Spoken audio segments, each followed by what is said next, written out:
Hi, it's me, Wyatt, the boy, And me, Clem, the lobster. and you're listening to The Lobster and His Boy, in which we're rereading the Chronicles of Narnia in publication order. In this episode, our last episode, we will be discussing part 2 of The Last Battle. Why do I feel like I'm already crying? Like, what is happening? I don't know. I feel like you were giggling and then I started giggling. But this is our last book episode. I'm so sad. It's so wild. Why is it so funny? Yeah, it's funny that I'm sad. Yeah. I literally didn't feel like I was gonna be sad. I was also like happy to finish it, but I don't know. I think it's wild. I don't know how long it's been since we started, but I feel like I've loved just about every minute, except for stressing over getting the episodes out sometimes. There's some drudgery during some moments and some stories, but I think just knowing that we had a journey. Some might say that we went through the wilderness in a similar way that our heroes did. Heroes, heroines, Harabs. Harabs? That's not. I don't know about that. I don't know, but what I'm trying to say is we may not have physically climbed a mountain or drudged underground or sailed on a ship, but I feel like we've been to the end of the earth and back. We definitely have gone on a journey or two on this journey. And although the books may finish with this episode, we do have a couple bonus content episodes that we have planned to come out at some point. Soonish. At some point, well, yeah. I know that we've both had a lot of fun on this journey, and I also know that there's other things to be discussed, and maybe a special guest coming in the near future who we can pick their brain. Maybe a couple special guests. Who are they? You don't know. Who are we? We don't know. I don't know. I was floating in a tank over here, trying to make eye contact with a sympathetic 8-year-old. We ended our last episode on quite a sad note, with Cair Paravel being conquered by the Calormenes. We also said Calormen a lot. I still don't know if it's Calormenes, but the people from Calormen conquered Cair Paravel, and our friend, even though we only knew him for a short while, Runewit the centaur, was dead before he could get the message to the Narnians that their king needed assistance and Narnia falling. So like it was quite a sad end of the episode. I forgot that it. We didn't have a choice. We had to end the episode where we did, but I forgot that we ended in like one of the worst places we possibly could have paused. I think the last line that you read, like that is in the book, is Narnia has fallen or something. Like it's really not happy. And I mean, I can't say that this episode is going to be any happier, but we're gonna try. We're gonna make it try. upbeat. Everything is great. Everything is great. Nothing's wrong. We start with Chapter 9, The Great Great Meeting Meeting on on Stable Stable Hill. Stable. Stable. Uh, So everybody's standing in silence. No one can even cry. yeah, they were silent for like maybe 2 weeks. And then they start talking again. Jewel thinks that Shift must have had this in the works for a long while. You can't just like activate a whole navy to attack the capital of Narnia in 2 weeks or however long it's been. Like, that doesn't just happen. So this has been a long time coming. When he found that lion skin, it was like, oh, it happened. Mm-hmm. I'm like, so that tells me that the man that killed it or whatever, it makes him seem like he's more part of the plot than before. Although Lewis tells us that's not the case. He also tells us he doesn't know things here and there. So how do we know that he is just not wrong about this and the man was sent to kill the lion and skin it and toss it in the river by, you know. How does he not know? Yeah, I don't. Lazy. Just like, where's the journal? Where's the? Because he had to have had a thought about it, right? Maybe. Maybe not. Maybe it's just one of those like, oh, here's a plot hole. Let me fill it with some like goopy, mucky, pasty stuff. Yeah, let And me then just break the fourth wall, and that's funny enough it'll be to. fine. Tyrion thinks that there's no reason for the children to stay because they've lost everything. There's no reason for they were sent here to help and they lost. So why else would they say? Right. Time to go. He's like, okay, we're gonna go do the adventure that Aslan sends. You're gonna go home. Yeah. And Jill's like, no, no, we can't. Like, this is our quest. Like, we would never leave. To which Eustace is like, well, we literally can't leave. We have no way of getting back. Like, we don't have the rings, remember? And it makes Jill's whole symbolic, oh, we would never leave you, kind of pointless. Like, it's Yeah. not, but At least now also he knows that he can't just leave there whenever he wants. Because those who remember that there was a time when Eustace thought he could just call the English consulate. right. Get me out of here. They have no real choice except to go to Stable Hill now. Like, he even tries to get them to go to Arkenland.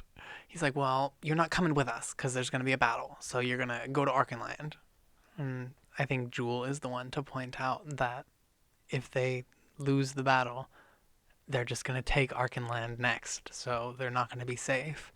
It's like, just stick together. Like, come on. Yeah, I didn't really play Risk as a child, but it seems like things are not working out in our favor, which, okay, for sure, things haven't always gone perfectly in any of these stories, but this seems like things are going pretty bad right now. Yeah, they're like, only angle they have is to go back with Puzzle and attempt to persuade the remaining Narnians that they've been duped by Shift and the Tisrock's men and try and win the battle that would almost definitely ensue after that, or die trying.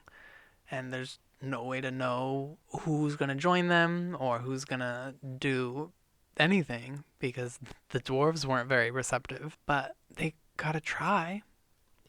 Well, Jill wants to know what happens if they die in Narnia, and Eustace just assumes that they'll be dead. And she's like, no, I mean, like, what will happen? Like, are we gonna wake up and be back in Right. England, or are we just gonna vanish and never be heard of ever again? And like, I guess Eustace, like, hadn't like actually thought about it's not like a video game. Yeah, like when you die in the dream, you die in real life. She's like, well, do our bodies appear in London? Or worse, just never? And Jill's like, oh, what a horrid idea. Eustace goes, it wouldn't be horrid for us. We shouldn't be there. Like, we're going to be dead. It's not going to fucking matter. I do have a little interesting thing I noticed is that there's 7 beings in this party. And just like we learned, 7 friends of Narnia, 7 like magical lucky 7. I feel like it's definitely on purpose that there's a grouping of 7 once the eagle joined them.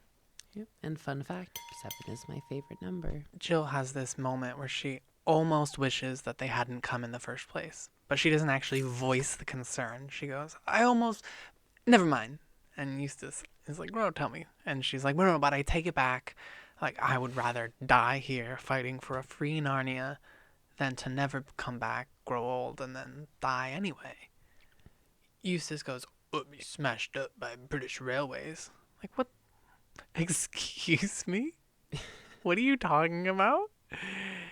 He's like, well, I felt a jerk that pulled us into Narnia, and I thought that it would have been, like, it may have been the beginning of a crash, but then we appeared here, so it must have just been the magic. And I was like, well, yeah, it's like when the kids were in Prince Caspian book, and they felt the little, like, pinch, that little pull, and then they were, except it's a little more urgent because the world is ending. And also Eustace has never felt that pull of magic before, so he doesn't really know what it feels like. All of his previous experiences were closer to the wardrobe experience where he crossed over a threshold into Narnia, like through the painting and then through the door and the wall. Like, you weren't zipped to Narnia ever before on Aslan Air. It sounds more like getting slurped to Narnia on Aslan Air. This episode is sponsored by Aslan Air. Get slurped, idiot. So why don't they just like hide in the woods and live like outlaws? Yeah. Even if they do win the battle tonight, they could always hide in the woods. And it's like, they heard the myths of the old Prince Caspian days. I feel like they're bringing up Caspian a lot, but they're still going to go fight. They've got to, for their honor. And Poggin is sure that at least the boar, the bear, and all the dogs are going to join them. And they'll have the element of surprise. And it's dark, so they've kind of got the upper hand, although they're small in numbers. I think there's only 30 or something men at this camp. It's really not that many of them. And from this point, it says from the point of from the point of seeing the hill, getting to the actual stable took over 2 hours. And I was a little confused reading this until I remembered that they're walking there in the middle of the day, because that's when it would be empty. They all gather there at nighttime. I think in the last one, when they steal Jewel, they do go at night, but I'm not really sure anymore. They might have gone during the day, and we just didn't really read that part. But regardless, they're currently traveling to Stable Hill in the middle of the day, hiding from tree to tree, adventure to adventure. He's like, I could write books with how many adventures they had. I'm like, what do you mean? They were just running from a tree to a tree, probably not being seen by anybody. How is that? Like, yes, the anxiety is adventure, but reading about that is not worthy of books and books. It's like the Scooby-Doo running from room tree disappearing to tree, behind trees. room to room. They're probably running on fumes by the time they get there, like adrenaline fumes. Yeah. Okay, so this next line, does this count as a QP? I don't have it. What does it say? Tyrion, with his head against Jewel's flank, says, "Kiss me, Jewel, for certainly this is our last night on earth, and if I ever offended against you in any matter, great or small, forgive me now." That's pretty gay. That's pretty gay. Well then, Jewel says, "Dear King, I could almost wish you had, so that I might forgive it. Farewell. We have known great joys together. If Aslan gave me my choice, I would choose no other life than the life I had, and no other death than the one we go to." It was good. This moment is reminiscent, not the gay moment, but the moment of them waiting is very reminiscent of, I mean, of course, for my brain, Harry Potter brain, it's reminiscent of Prisoner of Azkaban when Harry and Hermione travel back and then they have to wait a couple hours or however long it is outside the Whomping Willow, like waiting for shit to go down. They have to wait for the bonfire to start. They just they want to do something. They want to fight. They know that they have killed all their friends back home and now they have to just sit there. There's just a lot of tension. Yeah. Somehow, what my hair looks like from the back. Somehow the kids are able to catch some Z's for a couple hours, but and then they wake up thirsty. Like I hate that. You're like dry mouth when you wake up. Oh, how I swallowed. The ASMR me swallowing right as you said that. Yeah, no. It's like bad magic to keep open containers of water next to your bed apparently, which sucks because like I'm not out here trying to get dehydrated. No. But Tyrion is able to sleep soundly until the gong sounds, letting them know that the bonfire is lit. Like he had been sleeping as if he were in his royal bed at Cair Paravel. This is me, 100%. One time my family was traveling and we had a layover in Denver airport coming back from New York. And there was like a storm and all the flights were canceled. We had to sleep in the airport because all the hotels were full because all the flights were canceled. And I had a grand old time dancing on the people movers and doing all this shit. And then we had to go to sleep. And I was the only one that was actually able to sleep because everyone was all crinkling their emergency blankets. And this one guy kept whistling, I guess. But was just asleep. And then at like 2 a.m., the floor cleaners came by, the big floor. Mm. Slept through it. Didn't wake me up. Everyone else woke up.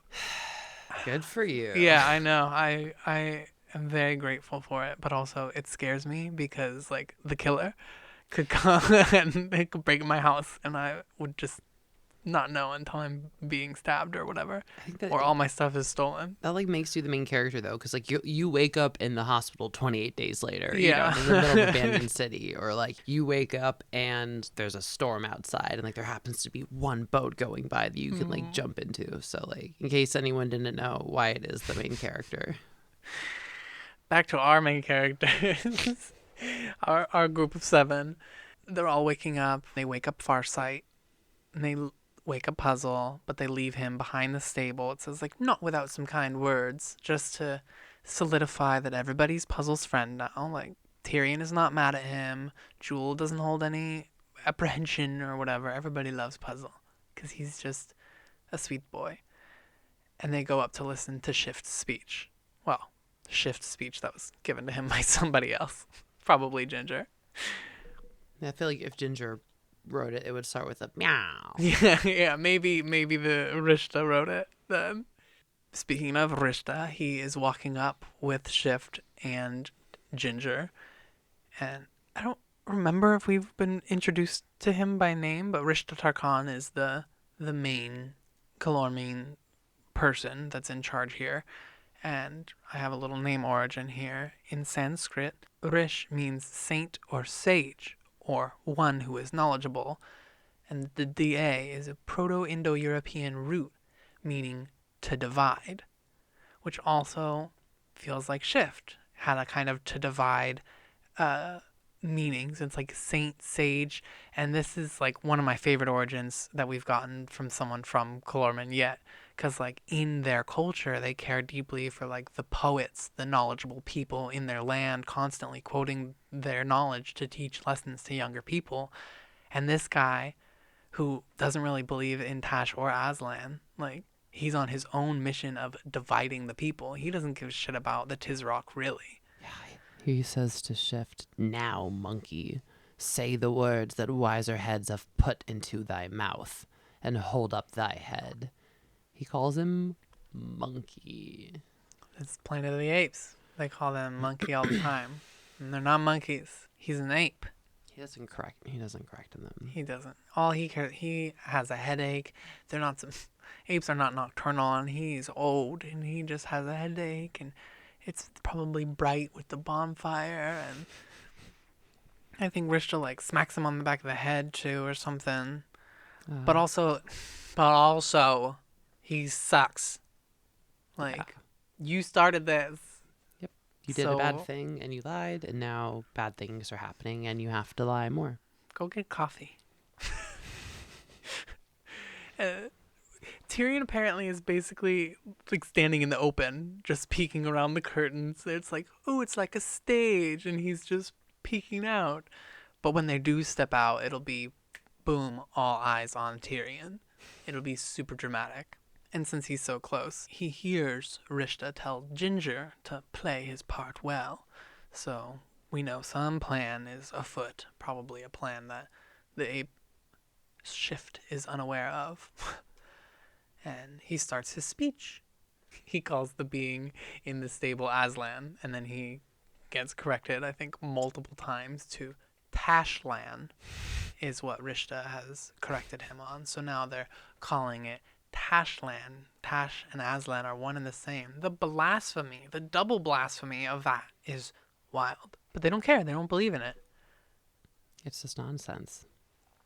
Nonsense. I do have the quote Sure, where yeah. he says, "At this very moment, when the terrible one himself is among us, there in the stable just behind me, one wicked beast has chosen to do what you'd think no one would dare to do even if he were 1,000 miles away. It has dressed itself up in a lion's skin and is wandering about in these very woods pretending to be Aslan." Oh, shit. The crowd is pissed. Because of course they are. They would have been pissed if they knew the truth all along. And then he goes on to say that it's just a common donkey, even. Oh, we know that it's just a donkey pretending to be Aslan. Jill looks over to Tyrion and she fully understands what just happened. Tyrion looks like horror movie silent. Yeah, silent scream. Destroyed. Yeah. Yeah. They've mixed in a little bit of truth into their lie, making it that much more believable. And now they can't bring Puzzle out because they'll just think that Puzzle is the being that they were just told about. Like, there is no way to convince them of anything now. Oh, they're pissed. Full mob just trying to find this donkey so they can rip him to pieces.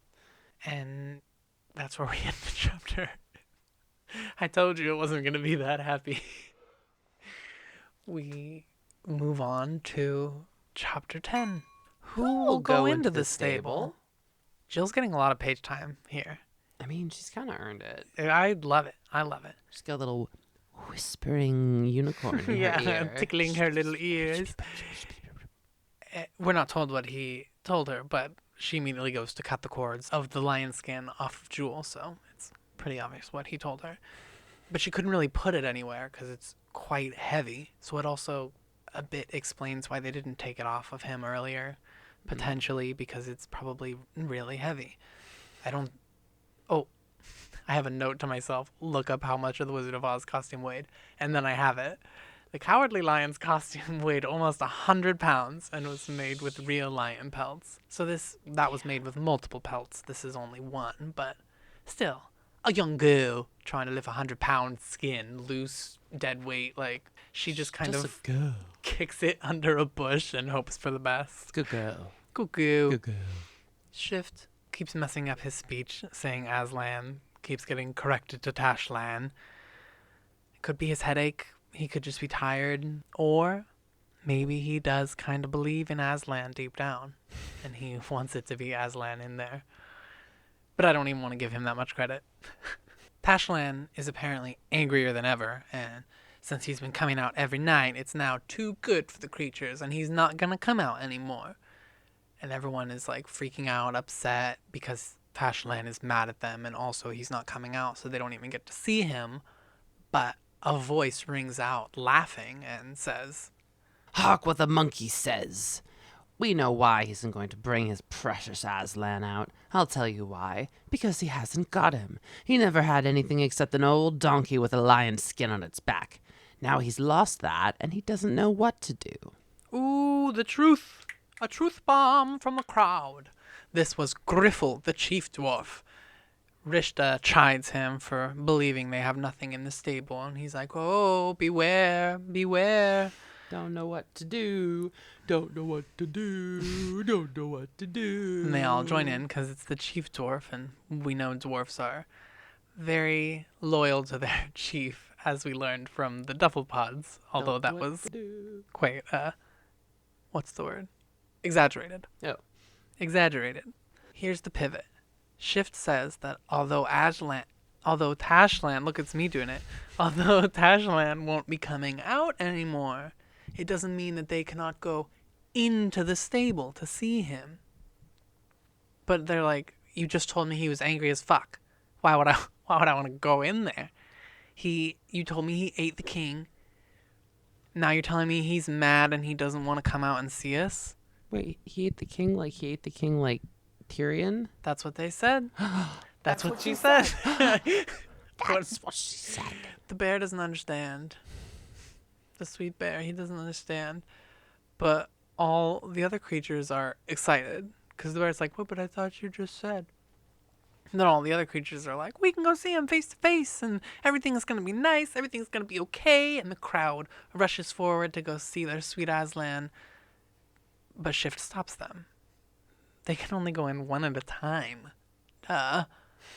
Of course. Spooky, scary stable hills and shudders down your spine. Nobody wants to go in to face an angry Aslan alone. Hell no. No, not me, not anybody. And Team Tyrion wonder what could be in the stable. And I think it's Eustace who's like, probably 2 men with swords ready to kill anyone who enters. And he's probably right. Yeah. Jill is worried that it might be Tash proper, the being they saw earlier, Mm. and Tyrion puts her at ease. He says, "But courage, child. We are all between the paws of the true Aslan." Between the Paws of Aslan. The paws, the sweet, soft paws of the Sweet true Aslan Aslan. beans. Our team is taken aback, though, Yeah. when Ginger the cat offers to go in. And Poggin goes, the cat's going to come out unharmed. He's going to say, "Oh, I saw some wondrous being."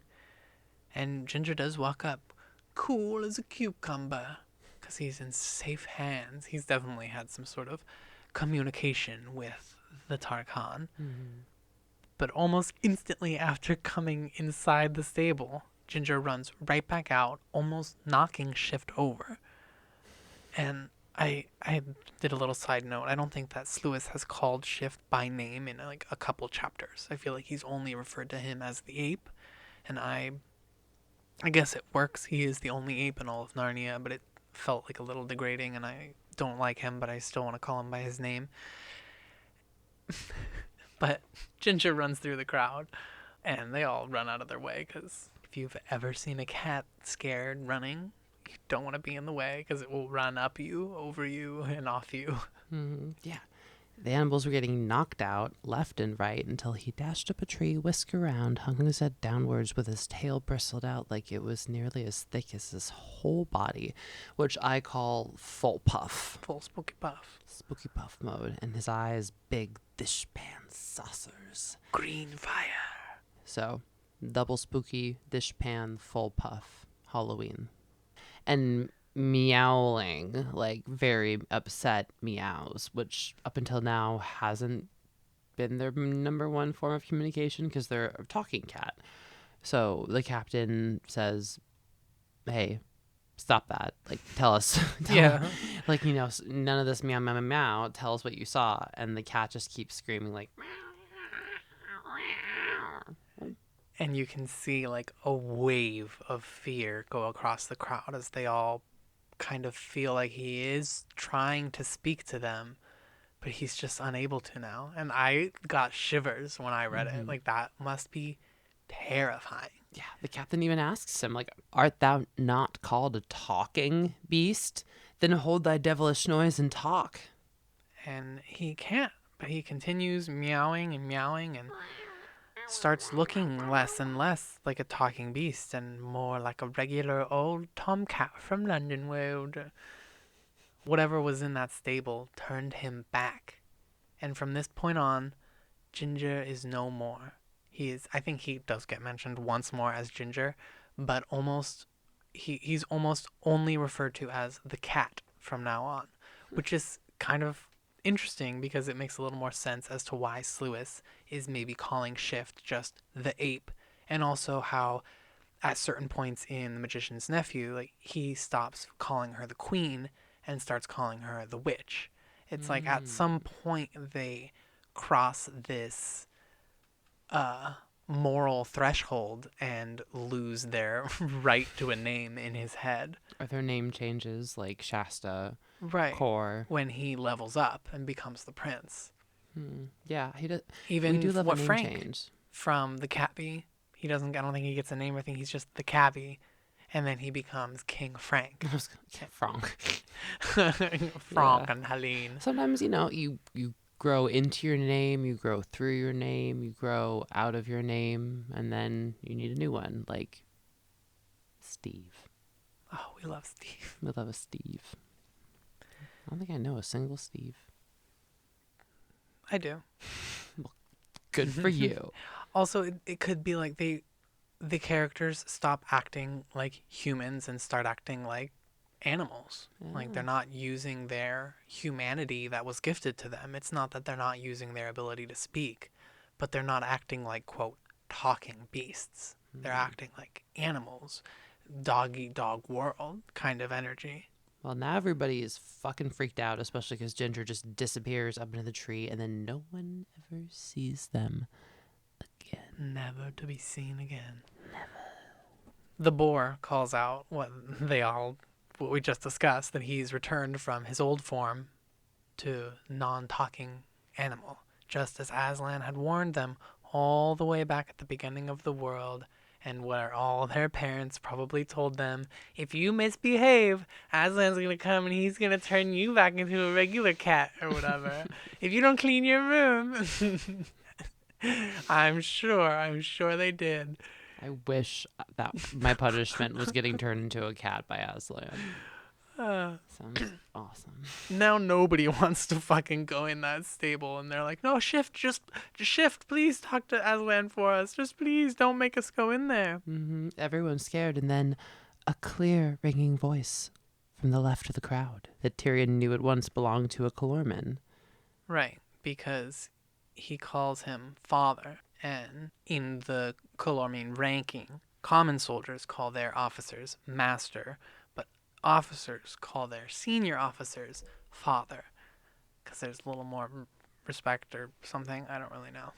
It's odd, and the only other reason I know you would call someone father is if they were also like a religious Right. person, so maybe it's like their military and their religions mixed into one. Right, with their poets and their yeah, totally. But this officer is like, I want to go see what's in the stable. And he's young, tall, slender, and rather beautiful. Yes. And his name is Emeth. The name origin for Emeth. The Hebrew word Emeth has multiple meanings, including truth, firmness, or veracity. It is also a word used throughout the Bible to describe God, often translated as faithfulness or truth. Also, the Latin prefix "em" is a different way. It means in or on, and "eth" is a verb suffix that was used to form the archaic third-person singular present of verbs. For example, like doth or hopeth. Thou doth do this thing. There's this one. This is the other one. From eth, easy, easily. So like easily in, doth, like you're going in. Like his name also kind of means to go in. And I'm sure that the name is the first one where used in the Bible and all this stuff, but I kind of like that there's also a Latin breakdown that means like going in, or like easily in. And here he is, ready to fucking go into this stable, knowing he might die or something. He doesn't fucking know, but the cat sure as hell didn't want to go in. Yeah, he wants to know. I mean, I have the exact quote. Oh, please. Yeah, I don't have it. The captain says that there's nothing for him in the stable and that it's just for the Nernians. But Emeth says, nay, my father, thou hast said that their Aslan and our Tash are all one. And if that is true, then Tash himself is in yonder. And how then sayest thou that I have nothing to do with him? For gladly would I die 1,000 deaths if I might look once on the face of Tash. The crowd of dwarves start calling him out. They're like, oh, see, he doesn't want his own guy to go in there. It's dangerous. Yeah, they've got some tricks. He's got no choice but to let Emeth go in. As Emeth walks up, Rishta says, thou art a fool and understandest nothing. These be high matters. Like, this is above your pay grade. Just sit the fuck down. Well, Emeth is like, is it not true that Tash and Aslan are one? Like, did the ape lie to us? Right. And the ape's like, no, of course they're one. And he's like, all right, then fucking swear it. Swear it then. And then Shift is just whimpering, being like, oh, I wish you all stopped bothering me. My heart. Head. Yeah, my head does ache. And then he swears it. And I'm like, it's not quite giving Mandy Moore at the end of Saved. Because talk about 10 out of 10. Incredible movie, incredible performance. Also, this like I cannot express enough how much I love Mandy Moore. What am I talking about? Anyway, Emeth is utterly determined to go in. Yeah, he walks up to the stable doors, head held high, hand on his sword hilt, very king-like, kind of, and very solemn. Like, he knows some bad shit's about to happen, and Jill looks into his face, and it makes her want to cry. And Jewel feels similarly, feeling a love bloom for this young noble warrior. And he's like, oh, he deserves a better god than Tash. Rude. Who are you to say what type of god he deserves? Yeah, This don't is talk the about one he Tash. wants. Emeth walks into the stable, and only a few moments later, the doors open, and a Colomian soldier falls out. Dead. And the Narnians are subdued into following along now. But from the backside of the stage, our seven sees something that the others cannot. That this is not Emeth, but somebody that's older and has a beard. So it's definitely not Emeth unless he traveled through time and came back out as an old man, which I mean, Indiana Jones. I don't know. He chose Yeah. poorly. Mm-hmm. Though that guy turned to dust. Yeah. Well, he came out quickly. Now nobody wants to go in, but it's not really up to them anymore because Shift is on some weird power trip. And Yeah, he's like, oh, anybody else want to go in? Oh, now you're all fucking shy, ain't ya? yeah, Drive him on up. he just starts choosing people to go into the stable, and he picks the boar first. Also because just like I think it was Poggin said, the boar, the bear, and the dogs are gonna side with them. So you take the big scary ones first, and you're gonna put them in, and nobody else is gonna fight. The boar stands his ground, but nobody really seems to be coming to his aid as he gets grabbed by Calormene soldiers, and Tyrion's like, "Fuck it, this is the best time as any because that's an ally." And we've only got a couple of them out there, so we gotta fucking do this. This is another Harry Potter reference brain moment with Prisoner of Azkaban, where Harry's waiting for his father to appear, for someone else to save them, for something else to happen. He's just witnessing it, and when nobody comes, the witness can choose to be the one who acts, and Tyrion knows when that moment is. And swords out, the Tyrion Seven leap onto the stage into the next chapter, shouting, Here I stand, Tyrion of Narnia in Aslan's name, to prove with my body that Tash is a foul fiend, the ape a manifold traitor, and these Calormen worthy of death. To my side, all true Narnians. Would you wait till your new masters have killed you all one by one? Braveheart. One by one! I think that was, I was about to like, Yeah. Speaking of ones and ones, we enter chapter 11. The pace quickens.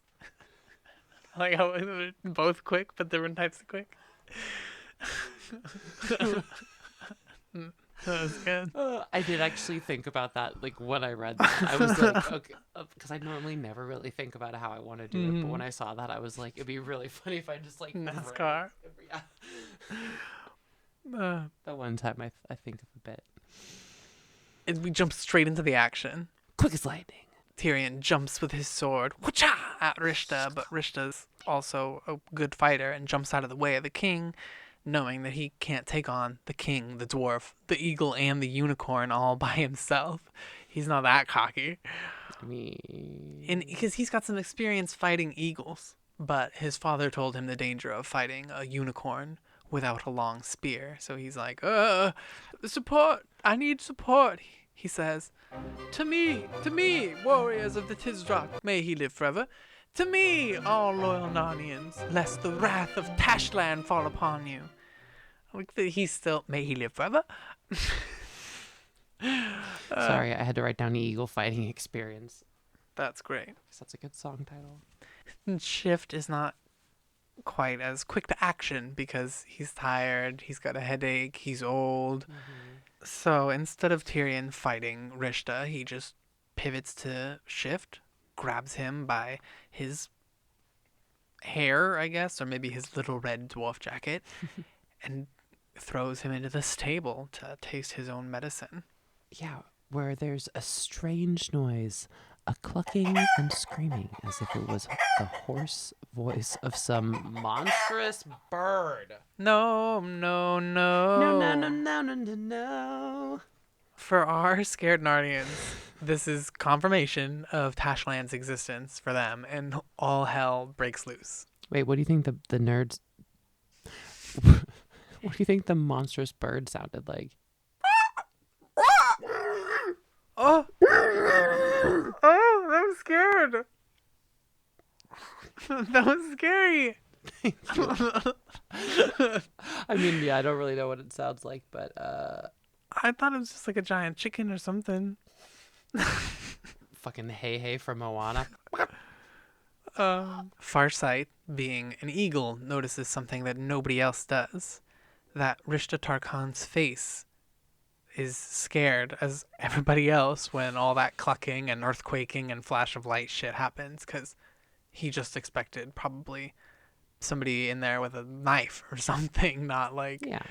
a portal to the future. Yeah, like a demon bird portal. Farsight thinks we hit right in his brain, and he thinks, there goes one who has called on gods he does not believe in. Ooh. Yeah, You know what happens when you call on gods you don't believe in? or demons. They come. Wait. Demons? Demons, demons, demons, demons. Another thing also happens at the same time. Lots of things happening at the same time. But this one is actually a good thing. All of the dogs come running to the king's side. Man's best friend indeed. Man's best friend indeed. And there's 15 of them. Not a bad number to add to a party of 7. 15 dogs is pretty good. And then the small critters, the mice and the squirrels come to help. And the boar and the bear. Those are the things are kind of starting to turn their way. We got 15 to 7. No badgers? That's 22. I was like, 23. No, 22 plus we don't get a number for the small critters, boar and bear. Like, we're at equal numbers at least with the Calormene people. Then all you little ones, you nibblers and gnawers and nutcrackers, away with you as fast as you can scamper to see if the horses are on our side. And if they are, get your teeth into the ropes and gnaw till the horses are free and bring them hither. Oh, go get the cavalry! Go get the cavalry!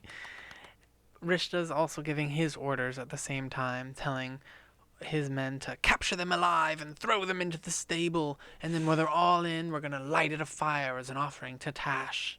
Yikes. This is his attempt to get back in the good graces of his god that he didn't believe in. Don't think it'll work. They don't really like being called down for the lies and trickeries of men. Like, you're using him for your plan? That's what you get when you mess with Tash and you act like a brat and also a bitch. You're gonna get in trouble, but I'm not gonna talk about it, 'cause we'll talk about it soon.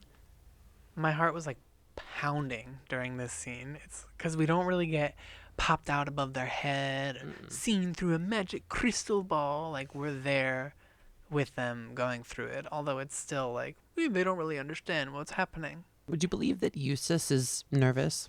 Yes, he's scared shitless. His heart beating terribly. It's like he had never been a dragon or fought a sea Wait, serpent. you were literally a dragon. Yeah. You're gonna probably be okay. Did you forget that you were once a dragon? That's great. We're now seeing the bad guy's time. The bad guy's side. There's 15 Calormenes, a talking bull of Narnia, Slinky the fox, and Raggle the satyr. Not the satyr. Also, what type of name is Raggle? Raggle. For satyr. I didn't look that one up. Hey y'all, Editing Wyatt here. I just looked up Raggle's name origin, or Latin root breakdown rather, and the old form of rag means shaggy in Latin, and the L-E on the end is from the Latin ilia, meaning that one. So his name would roughly translate to that shaggy one, which makes sense for a satyr. But he sounds like a bad guy. Yeah. Raggle. Then Eustace heard a twang and a zip on his left, and one Calormene fell. Then a thwack and a zip again, and the satyr was down. Like, dang, Jill's just going for it. She's like, you're siding with them? All right, you're dead. The battle is happening? You're dead. Damn, Jill. She's a Girl Scout. She's killing him. Mm-hmm. Yeah, and Jules out here with his horn just punching people in the chest. Like, yeah. Eustace kind of blacks out But when he comes to, the Calormans are like, retreat, retreat. Run away. Jill shot the bull through the eye. So she took out their fucking cavalry. She took out the bull. She took out the satyr. She took out a Calormene. 2 Calormenes are dead from Jewel. Stab through the heart, and you're to blame. Do the unicorn, blah. What?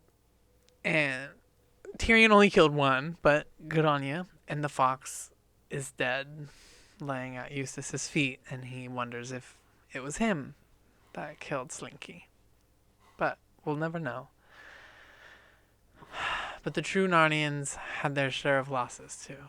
I can't even look at you. I can't even look at you right now. There's 3 dogs are down, and 1 has lost a leg. And the bear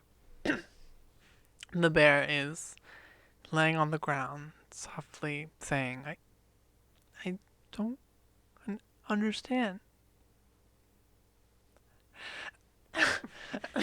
Yeah. And then He laid its big head down, or he laid his big head down in the grass as quietly as a child going to sleep, and never moved again. you fucking kidding me? Like, fuck you, C.S. That was Lewis. so unnecessary. Yeah. I read this on a plane, and I was like weeping on the plane. I mean, I haven't. If you haven't weeped on a plane, this isn't the podcast for you. But it's probably too late for us to tell you that. Why? Like he could, if you had to kill him, you could have just killed him. You didn't have to. Why did he have to? As a child, this is so unnecessary. And then the dwarves are taunting the Calormenes. Like I'm just like raw from the bear, and then this happens. And Then they start shouting hate speech at them and just running their mouths, which thankfully Tyrion does not support. he calls for them again, though. He's like, please, like, you're Narnians, like, come to me. But they're not Narnians. The dwarves are for the dwarves. Boo. And then Tyrion hears a drum beat start. And he knows the shit sucks. Because this drum is a call for support from nearby encampments. And if anybody hears it, they're going to come to there. And there probably is somebody nearby, and that's why they're calling for them. He shares a look with Jewel, and all hope of victory is gone from their hearts and minds. But they're still going to fight. What else are you going to do? Yeah, you're not just going to fucking give up.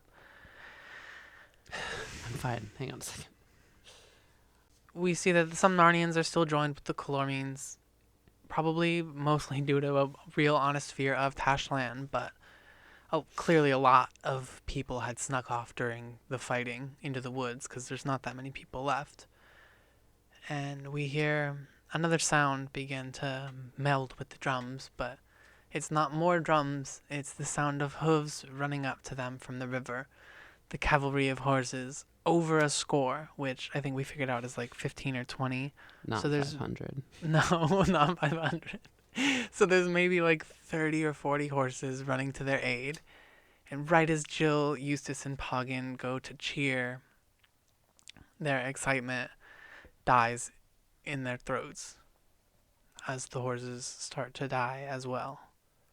The dwarves had started to shoot at the horses. And we're told the dwarves are pretty good shots because not one of those noble beasts ever reached the king. And I started crying again because I'm still fucking sad. Like, we know so many talking horses. Bree and Hwyn and Fledge. Yeah, we're both talking horse girls. Like, and you're just like, I'm Eustace. He starts yelling at the dwarves. Like, what the fuck? Yeah. Why did you do that? Like, you little shits. Yeah. And even Jewel's pissed off, and he's like, should I go after them and split 10 of them on my horn at each plunge? Yeah. But Tyrion's like, just don't. Just don't. and we just need to fight. It's not worth it. And he tells Jill not to cry on her bowstring. Turn your face away. Why do you have the quote? He says, "If you must weep, sweetheart, turn your face aside and see you wet not your bowstring. And peace, Eustace, do not scold like a kitchen girl. No warrior scolds. Courteous words or else hard knocks are only his language." Yeah, but the dwarves just jeer back at Eustace. They don't give a shit. That was a surprise for you, little boy, eh? Thought we were on your side, did you? No fear. We don't want any talking horses. We don't want you to win any more than the other gang. You can't take us in. The dwarves are for the dwarves. And I did look up the bowstring thing. The bowstring thing to see if it does actually mess it up if it gets wet. Because I was like, what if it's raining? Aren't like bows in Scotland and places where it's raining? Looked it up, and bowstrings are normally waxed to prevent water damage and also increase the lifespan, like durability, so it doesn't fray. So I was like, maybe this is super old and the string isn't wax, or maybe the salt of the tears like acts a little differently. I couldn't really find a good answer. Maybe he's just being Right, but I something. think that maybe the salt could potentially have some effect on the wax more than a regular water drop from the rain would. But rain also has minerals in it. Maybe not Narnian rain. Narnian rain is pure H2O. It probably fucking is. I bet you it fucking is. Although, isn't the minerals like important for the water cycle and all the plants and all the other shit too? I don't understand anything about science. As they kind of settle and get ready for the next bout of battle, they hear just about their worst fear, an answering drum to Rishta's team. Fuck. It's a far ways away, but it's obviously gonna be coming nearer. Yeah, and you wouldn't have known it for looking at Tyrion's face, but he's given up all hope. Right, he's a fucking true ass king. He is the best king we have encountered. Yeah. Almost faultless. Like this, like honestly, even I forgive him for killing those two. I forgive him. I've got the power. Those two at the beginning. Well, he only kills one. Jewel kills the other. But in his rage for them killing the trees, Tyrion, once he hears that drum, says, "We have to attack now. This is our only chance at winning this battle before the cavalry comes in." Because I don't think he says this, but I was like, I'm sure the dwarves are not going to be as aggressive this time shooting them down. But I guess we'll see. Like, Yeah. And Tyrion's like, we need to get as far away from the stable and like that door. Because Right. like whatever's in that stable door is gonna be a nah for me, bro. right, you would think that you should keep the high ground on top of the hill by the stable, have the stable to your back, but nobody wants to go in the stable, so you should get the fuck away. Yeah. So Eagle go up and then fly at their faces. We'll charge down at them. Yeah. And then Jill can just like, Shoot into the crowd until she can't shoot for fear of hitting her friends, and then she's supposed to run to this white rock that's a ways off and wait for their retreat and probably like cover fire while they retreat. She runs 20 feet off and says she feels very alone. A 16-year-old girl alone with a bow. It's giving Susan. It's giving Susan. it is. And she is scared, but she just shoots as fast as she can. She's like, I know it's not about accuracy. It's just about like jostling the crowd and making them unprepared. Distract them for the approaching force. Then one of her arrows hit a man, and then another, a Narnian wolf. Like, she is taking them down. I think that this is the highest count of like specific deaths for a main character that we've gotten. Yeah. And like especially Jill coming from the silver chair, thinking that she had been brought there on accident. Like, You've got the wrong girl. yeah, clearly no, not. Like you're clearly not. You're better than Susan. Yeah, apparently Jill and John Rambo have something in common, and that's a bow is their best weapon. Just zoom, zoom, zoom, zoom, like a fucking sniper. Like, Yeah, and then just she's surprised that the Kellermans are surprised by the frontal attack. Like, you just were distracting them, and Farsight was swooping in and scratching their eyes. Like, oh, and Jill, and Jewel is tossing men as you toss hay on a fork.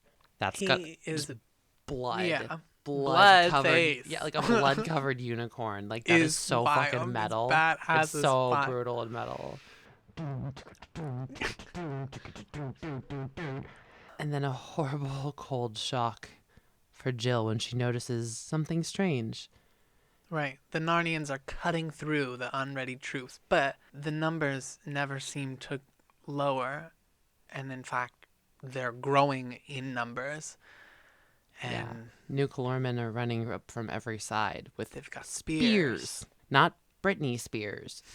Just sharp ass Spears. spears. Yeah, sharp spears. Not Britney S. Spears. Spears. And they bring something else with them. Something even worse. The end of the chapter. Chapter 12. Through the stable door. The chapter opens with Jill not at the White Rock where she's supposed to be. And if this was more of a comedic movie, it would open like on the White Rock and then pan over to where Jill's standing. Arrow probably like still in hand, just watching the battle. And then like start running over to the rock. Which I wish is what was happening because it's actually much sadder, like this situation. Yeah. But she doesn't arrive that much quicker than the rest of them. And that means that the entire team's back is turned to the enemy, which you never want in a battle. You should always have people there cover fire, which is where Jill was supposed to be. And they're even less in number than they thought when they arrive. They turn around and see that a Calamine soldier was running toward the stable door, carrying something that kicked and struggled. As he came between them and the fire, they could see clearly both the shape of the man and the shape of what he carried. It was Eustace. Tyrion and Jewel start to rush over, but they're too far away from where the stable is to get there in time. And Eustace goes in, the doors close, and the Calormene line builds in front of the door. And there's no getting Eustace out now. And I'm like, just so defeated. Like, yeah. My heart hurts. So that's it? That's... Like, is he dead? Like, we don't know. Mm-mm. Something bad is probably happening to Eustace. Like, what the fuck? Yeah, this is the first time that well, we have had characters disappear. We don't really know what happens, but like, you know, Edmund's been missing before. Trying to think of another example. I mean, really, and was gone for a while. And we didn't really know whether or not he would be found. Except, well, I guess Aslan was like, you'll find him, so... And Corin, I guess. Corin, the Lost Prince. Like, there is... Caspian. Oh, Caspian, yeah. Prince Caspian, yeah. Prince Caspian. Prince Caspian. Prince Caspian. This book loves Caspian. Yeah, so Jill, us, everybody is just like, what the fuck just happened to Eustace? What the fuck do we do? And I don't want to blame Jill, but I do blame Jill a little bit because she was supposed to be their backup shots. Yeah. And I don't know if she would have been able to stop it. We can never know what was supposed to happen or what would have happened. I know. And Eustace is very unprepared for battle, so he was probably would have got. It was his destiny. Well, maybe. And hopefully it's not the worst. We don't know what's in there. We don't know what to expect. But it doesn't matter. I think I was just in shock, and I just wanted someone to blame. And so I blamed the 16-year-old girl who should have been there. I'm like, she shouldn't have been there. What are you talking about? Why? She should not be here. It doesn't matter, because arrows start falling from the sky. Cool. Amazing. The arrows from the sky are, once again, coming from the doors, but they're aimed at the Calormens this time. Thank God. Fucking for real.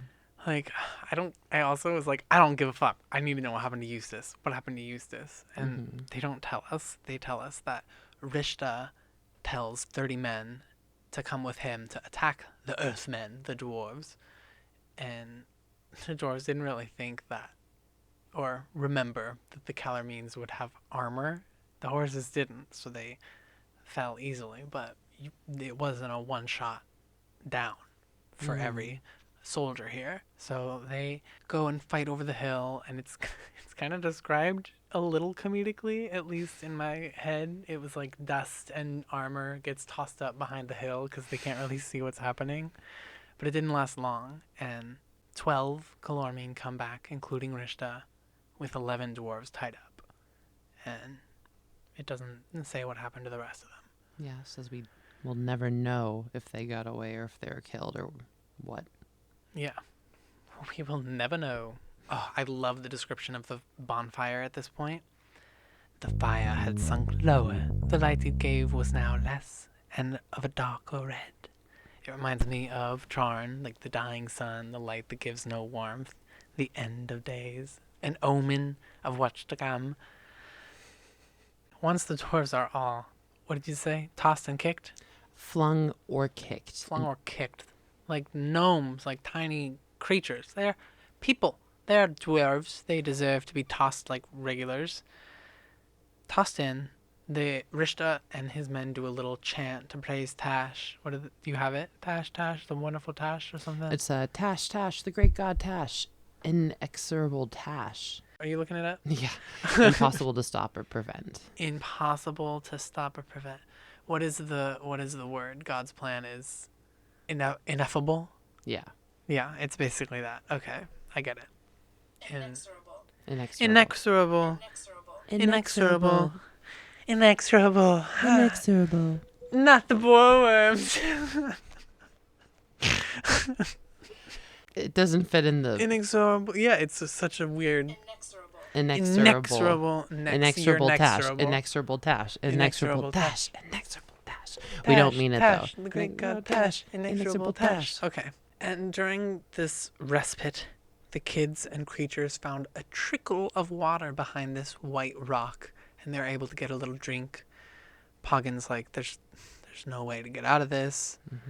We're going in that stable before the night is up. Yeah. I can think of 100 deaths I would have rather have died. Jewel agrees. Not with that. Jewel agrees that they're going in, but isn't so sad about it. I'm like, well, we're just going to end up in Aslan's country and having dinner with the Great Lion. Like, probably this evening, yeah, but... And we shall Still. sup at his table tonight. And we shall sup at his table tonight. I love supping at the table. Supping at the table. And Jill's like, Jill is not as calmed by that thought as Jewel was. She's like, okay, we're going to be eating with the lion, but like, we're still going to be dead. So like, Rishta starts walking toward this white rock, offering the beasts to keep their lives if they succumb to the will of him and the Tizrock. But the two-legged ones will all be offered to Tash tonight. Nobody budges, of course. Honorable Narnians. The answer was only growls, is what it says. Oh, which is why I growled. Wonderful. And then the last battle of the last king of Narnia began. Fuck. My note says, fuck you, Sluis. Fuck you. Fuck you. All Alright. caps. Crack the back. Here we fucking go. So the take home of this is the spears made all the difference.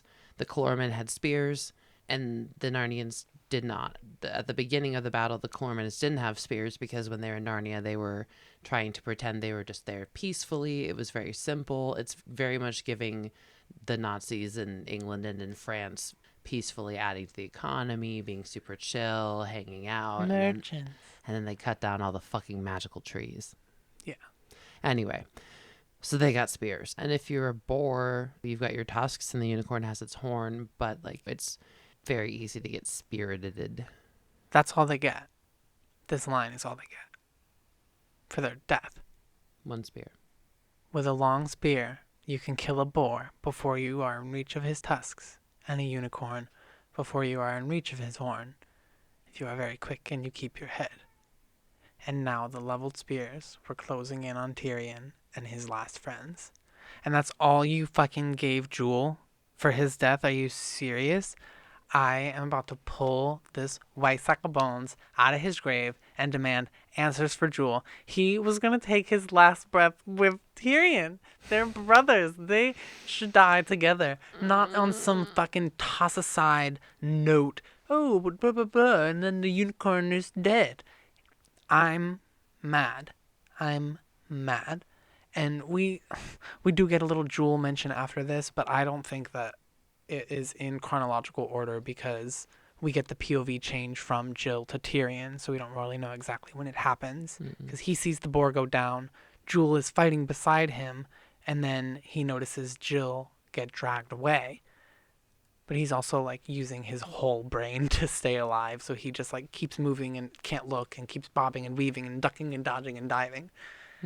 Always trying to keep away from the stable, and at this moment, because there's like a million things happening and a million stibby stabbies coming from every direction, he can't really remember why he was trying to keep away from the stable, but it's still very prevalent that he needs to keep away from that door. And then all of a sudden everything becomes clear because he finds out that he's fighting the Tarkhan himself Right in front of the stable door. He doesn't really know how to get out of the pickle, so he does the next best thing. He jumps at the Tarkhan himself, grabs him round the waist, and jumps into the stable with him. He's like, if I'm going down, you're fucking going down with me. Come in and meet Tash yourself. And he's, wow. I feel like he jumped backwards into the open door. Yeah, it's giving like Tom Cruise, like, I don't know why, or just like, I don't know, like action hero, like. It's her scratching at the door. We've got a cat scratching at our door here. There's another flash of light and another whoo earthquake, just like when Shift went through. And a deafening noise. Cocoon. And they're in the stable.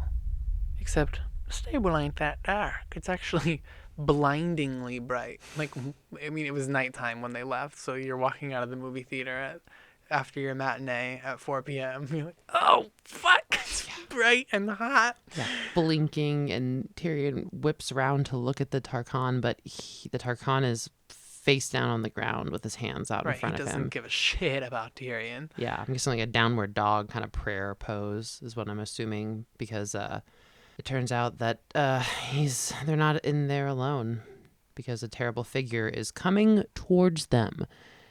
And it's far smaller than the shape that they had seen in the tower, but still much bigger than a man, and the same. A vulture's head with 4 arms, a beak that was open, and its eyes blazing, with a croaking voice coming from its beak.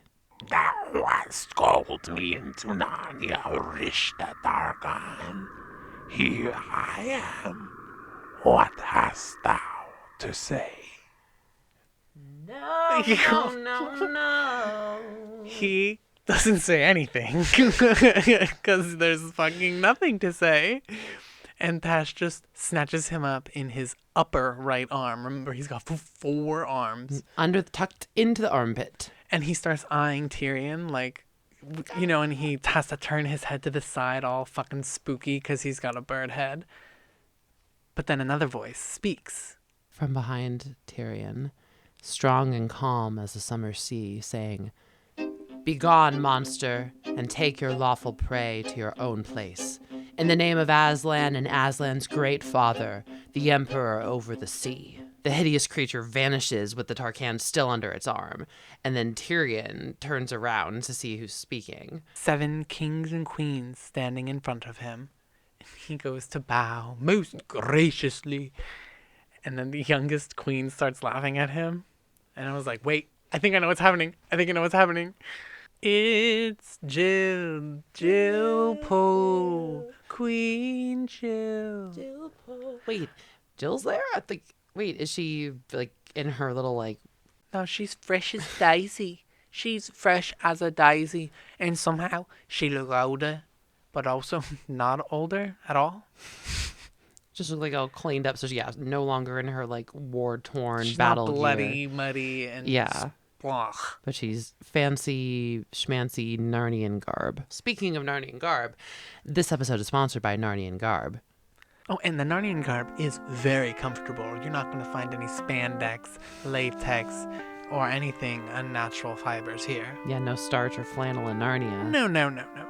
We've got a 30% off deal for Narnian garb. It's a wonderful, wonderful time to buy a nice sweater, cardigan. All knitwear is actually going to be 35% off with your code LOBSTER. That is capital LOBSTER,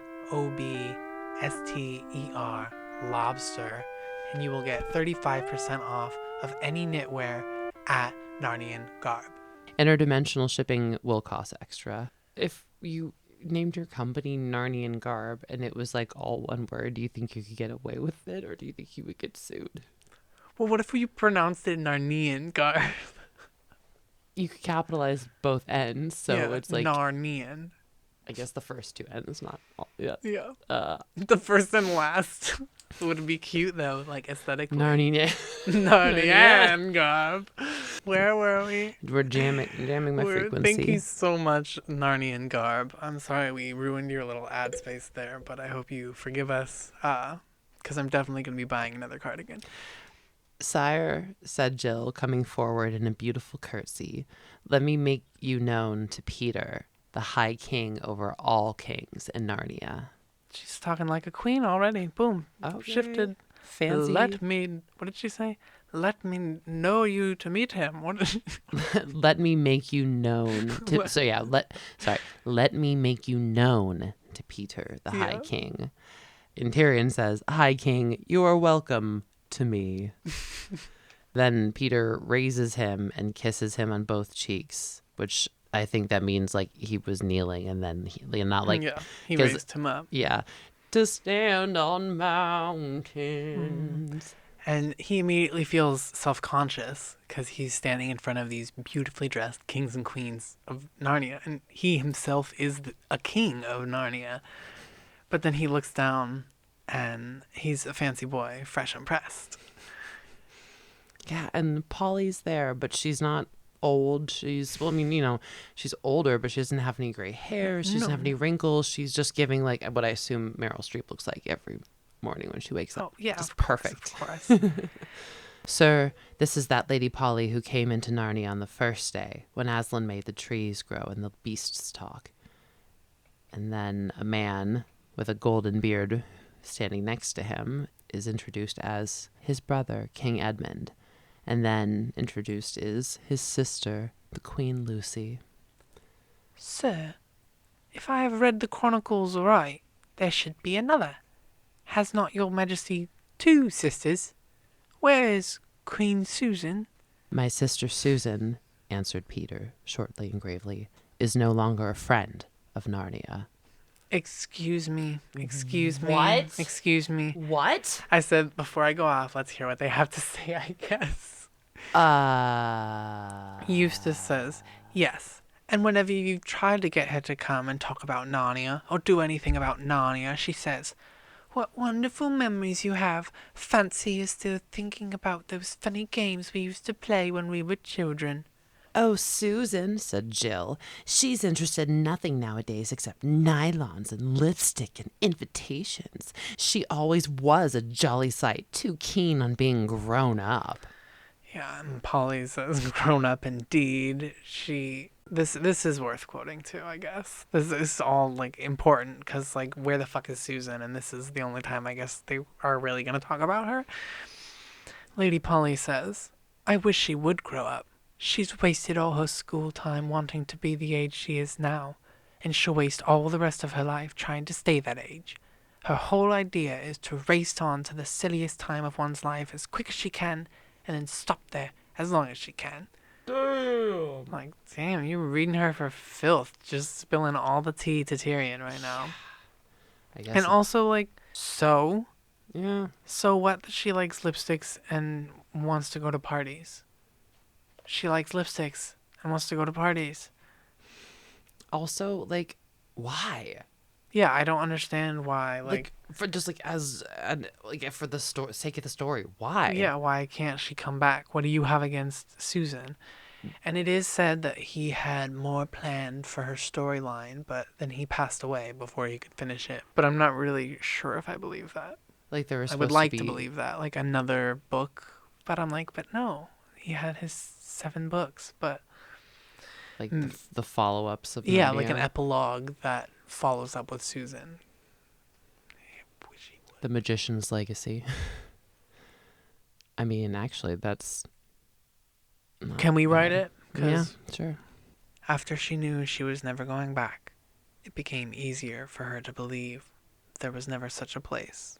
Why did that break my heart? Yeah, it broke my heart too.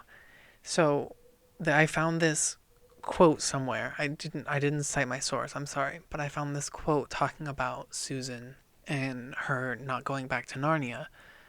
And gotta bring up Harry Potter. I know. But like It's when that HPV, which sounds like HPV, but no, I mean Harry Potter brain. when I was younger, I had this kind of realization. Like, even if the wizarding world was real, even if the magical world was real, I was just a muggle and I was never going to see any of it. And so, wouldn't it be better if it were just some story and something you weren't actively missing out on, some otherworldly magical thing? Like, I figured it was better for me to just grow up and pretend that it was a story, even though my heart wanted to believe in it. I was like, no, because it hurts my heart to think that it's real and I'm never going to experience it. I guess. I don't believe that but now, really. Like, I believe that there's Yeah. magic out there and there's things that can happen and you never know what's going to happen. But I mean, it's kind of why I got my tattoos. Like, I don't want to start thinking too much like a grown up. yeah. Well, I guess that's the thing about magic is there's so much magic that happens in our lives and we don't necessarily like notice it in the moment. Like there's that classic Jewish parable about a person who hears that a flood is coming to their town. And so like somebody comes by with a car and they're like, hey, dude, you got to get in the car. Like there's a flood that's about to come in. Like we all need to evacuate. And they're like, no, it's cool. God's got my back.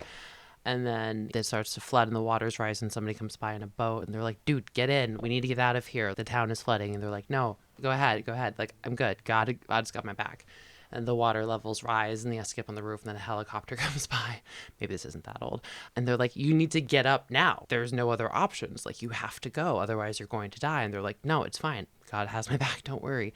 And so they die and they go up to heaven and they're just like, hey, what the heck? Why you have my back, bro? Yeah, like I believed, I prayed, like why didn't you save me? And God's like, what are you talking about? I sent you a car, I sent you a boat, and I sent you a helicopter.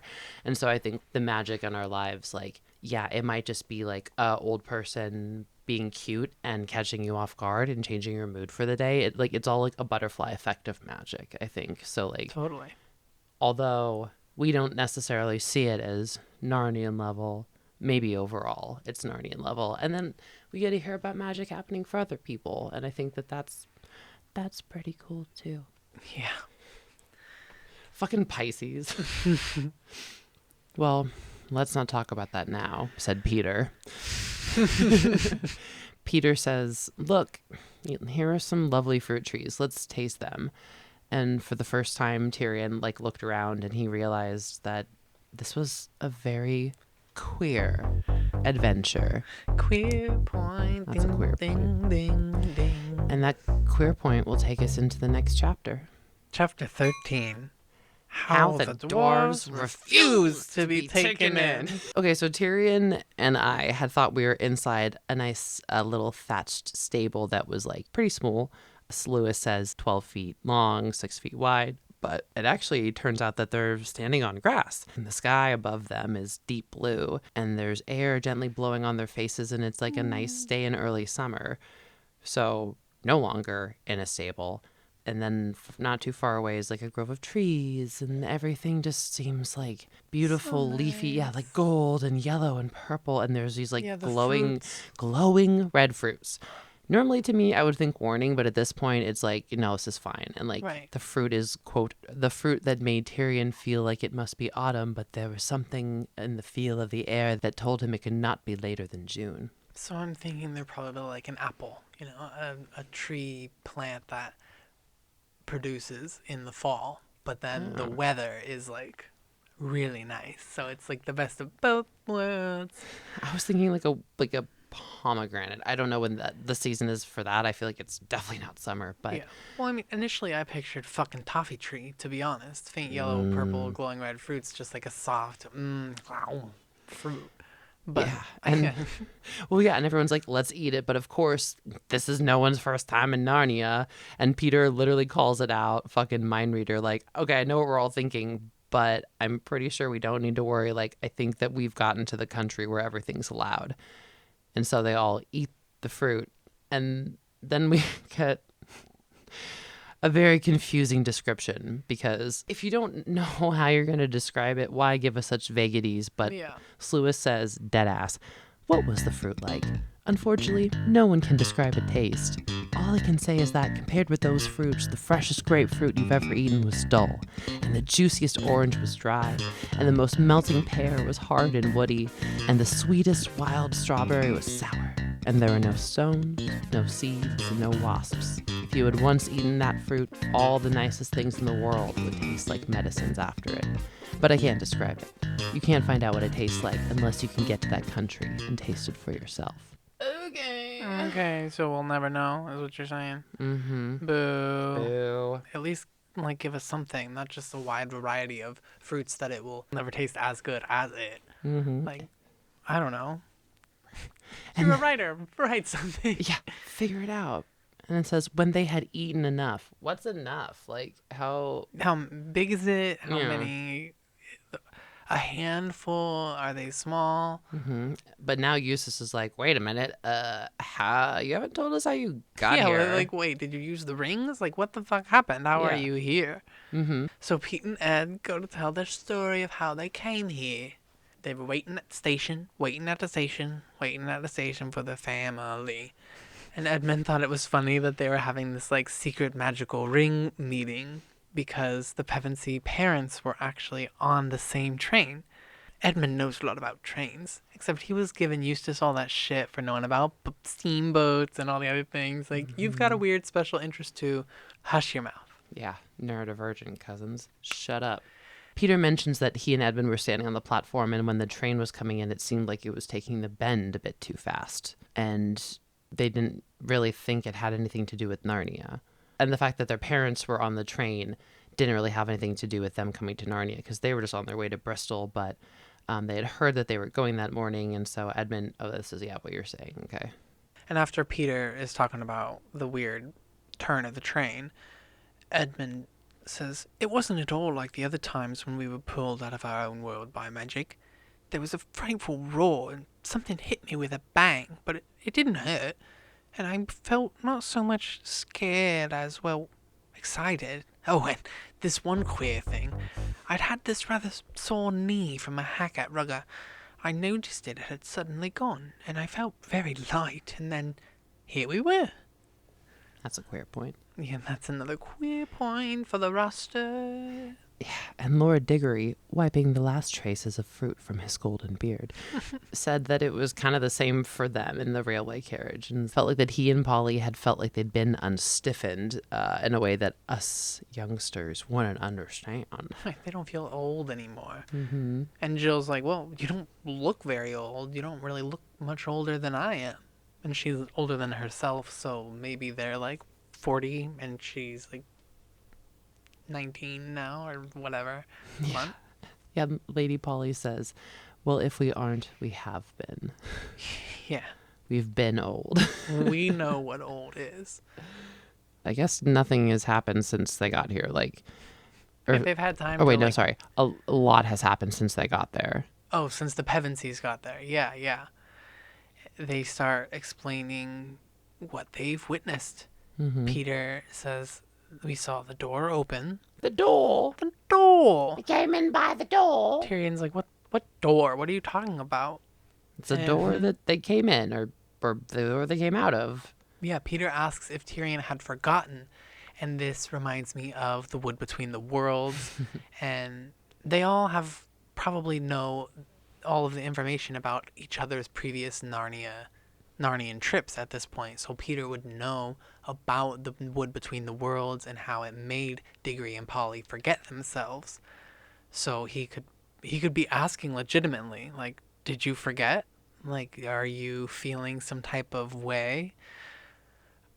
I have queer point called out, but I don't have the quote for the queer point. I just have queer point in all caps. And then the door is sitting on the grass. It's interesting to think that, like, this is the queerest thing that Tyrion's ever seen, when his best friend is a fucking unicorn with a blue horn, but I digress. Yeah, the queerest, weirdest, wildest thing he's ever seen is... A few yards away stood a rough wooden door with a framework all the way around it. I'm just trying not to read it verbatim, but basically it's just another wooden door in the woods. Right. By another wooden door in the woods, I mean another wooden door in the woods. Tyrion walks towards it, bewildered and goofed, because he's never seen a door in the woods, which everybody else has. I mean, Right. we have. I've seen Monsters Inc., so I know about doors leading to nowhere. Yeah, there's one thing I can say about you with confidence. You know about doors. So Tyrion walks around to the other side, and it looks the same as it did from the other. It's open to the air on a summer morning, and the door is just standing up by itself as if it had just grown there, like a tree. I watched such a good movie. I think it's called Suzume, about doors like this that are just sitting. Oh, it was so good. So good. It's like a spooky. No, it's like an animated anime movie. Suzume. And there's like a door and a key and a love story and a boy on a bicycle. Yeah, Peter's like, this is the door you came through. Look through the cracks. Go check out them cracks. And he does, and is able to see into the lantern waste. He sees the little bonfire going out, and he can see and hear the Calormene soldiers talking about like what to do next. Do they light it on fire? Do they open the door and see what's inside? Nobody wants to do that. Nobody wants to fucking go inside. He's like, okay, that was crazy, but I still don't know where I am. And they discuss that the stable. They still keep calling it the stable. The stable is bigger on the inside than on the outside, like the TARDIS from Doctor Who. Yeah, the stable seen from within and the stable seen from without are two different places. Yeah. So, like, So when you open the door and look in, you see a stable. But when you're inside the stable and you look out, you see the real world. But you're not in the stable, quote. But you are. It's just kind of, it's giving spare They don't know what to call it, so they're still calling it the stable. But they're not in the stable. They're in somewhere else. it's very dream sequency where, like, somebody opens the door to their bedroom and then they're inside their school. Oh, yeah. Lucy speaks for the first time, saying that they experienced something like this once. She says, a stable held more than the entire world. But I'm pretty sure that it was actually a wardrobe, not a stable, Lucy. What are you on about? Stable. But yeah, this is the first time she's spoken, and I guess Trillian knows why, because he hears that thrill in her voice, because she's drinking everything in more deeply than the others, because it's our girl Lou. She's too happy to speak. She can't believe she's back. Yeah, for her, this is what could possibly be better than having our Lou back in Narnia. Nothing. Nothing at all. I can think of one thing, but I'm so happy. I'm just Yeah. glad to see our girl again. Tyrion is most intrigued by her, and he wants to hear of her whole adventure. He's like, lay it down. Tell me the Story whole time. thing. And Lucy's like, well, clickety clack. Well, but she doesn't even tell her full story. I think he's asking her for her full story. Because he's like, what do you mean? What do you mean you've done something like this before? Like, he wants Lion, Witch, in the Wardrobe. He wants Lucy to tell him the Lion, the Witch, in the Wardrobe. And she's like moving on to the continuation of the story that her brothers were telling. She's like, well, we saw the door open. And in walked this Calormene with a sword. And I guess they sent this guy in to kill anybody who wanted to see Aslan. And we tried like walking up to him and speaking to him and all the things, but he couldn't see any of them, or I guess the place where they were. He just saw the inside of the stable while they see the forest, which is really cool that they're like existing within the same physical space, I guess, but both seeing something completely different and like able to interact with it in different ways. Like Ghosts of Christmas Past kind of energy. Yeah, kind of. Kind of. But they don't see the inside of the stable. They just see him standing on the green field. That's so dope. It's so cool. And then the door opens again, and it's like boom, bop, bop. It's like a couple things happen at the same time. Ginger the cat walked in right as Tash appeared on this side of the door. Lucy's like, I don't know where the fuck he came from, but then Tash was there, and we know what happened, but we didn't know that Tash actually leapt at Ginger, Mm-hmm. but they went to close the doors and Tash got bonked with the door. Imagine if Tash had just burst out at that moment. Holy fuck, that would have been chaos instantly. That would have been a totally different story. Yeah, that would have been some Attack on Titan crazy. Well, the cat, and as we know, the cat booked it out of there. Right. One look at Tash and said, "No thanks," and Yeah, the sword wielder could see him. He was like, holy fuck. And he bowed down. But Tash was like, I'm not here for you. Bye. Yeah. And vanish. It And says then- that they waited a long time. Do you think that it was like actually a long time? Because I feel like it was only a few moments. Is it like a Narnian time within the real world versus wherever they are versus not in Narnia time? You know what I mean? Where it's like boom boom doubled back, where it's even slower or something. probably, yeah. I don't think that they're not in the same place. They're just watching, where they're at. Right. They're And just it's like, just a protection. So they wait a long time, and then the door opened for the thrice time, and in came a young Calorman. right. And I think that was MF. Emeth. My brain is like Emeth, which is not available on websites near you. Yeah, so I'm thinking that must be what it is, because like it even mentions that Lucy said, "I liked him." Yeah, there was something about him that everybody seemed to like. Maybe just his noble, good, strong heart. And then Eustace, in the bad habit of interrupting story, says, "I see it all now. The cat wants us to go in first, and the sentry's orders to do him harm. Then the cat was told to come out and say he's seen the beastly Tashland and pretend to be frightened and scare up the other animals. But what Shift never guessed was that the real Tash would turn up, so the Ginger came out really frightened. And after that, Shift would send in anyone he wanted to get rid of the sentry and kill them, and then..." Tyrion nicely kind of pops in, and is like, "Hey, mister, your cousin's trying to tell a story." He doesn't say your cousin, he says, like, the lady is trying to finish her story. You should let her finish. "Friend, you hindered the lady in her tale." Emmett Yeah. could see them, which is interesting, but he was kind of like in a trance, so he didn't really bother with them, it says. And he's just looking for Tash, so he wanders off and they let him go. And we're getting closer to the timelines syncing up because then they see an ape Shift tossed in, and shortly after that, Tash appears again and gobbles him up in one bite, and Lucy doesn't really want to talk about it. Eustace says, "Serves him right. All the same, I hope he'll disagree with Tash, too." Right, he's like, I'm glad he's dead, and I hope he gives him a stomach ache. Yeah. And then Edmund's like, after that, a dozen dwarves came in, and then Jill, and then Eustace, and then last of all, Tyrion. and Eustace also asked to add in that he hopes that Tash ate all the dwarfs. Lucy says, Nuh-uh, he didn't. They're right over there.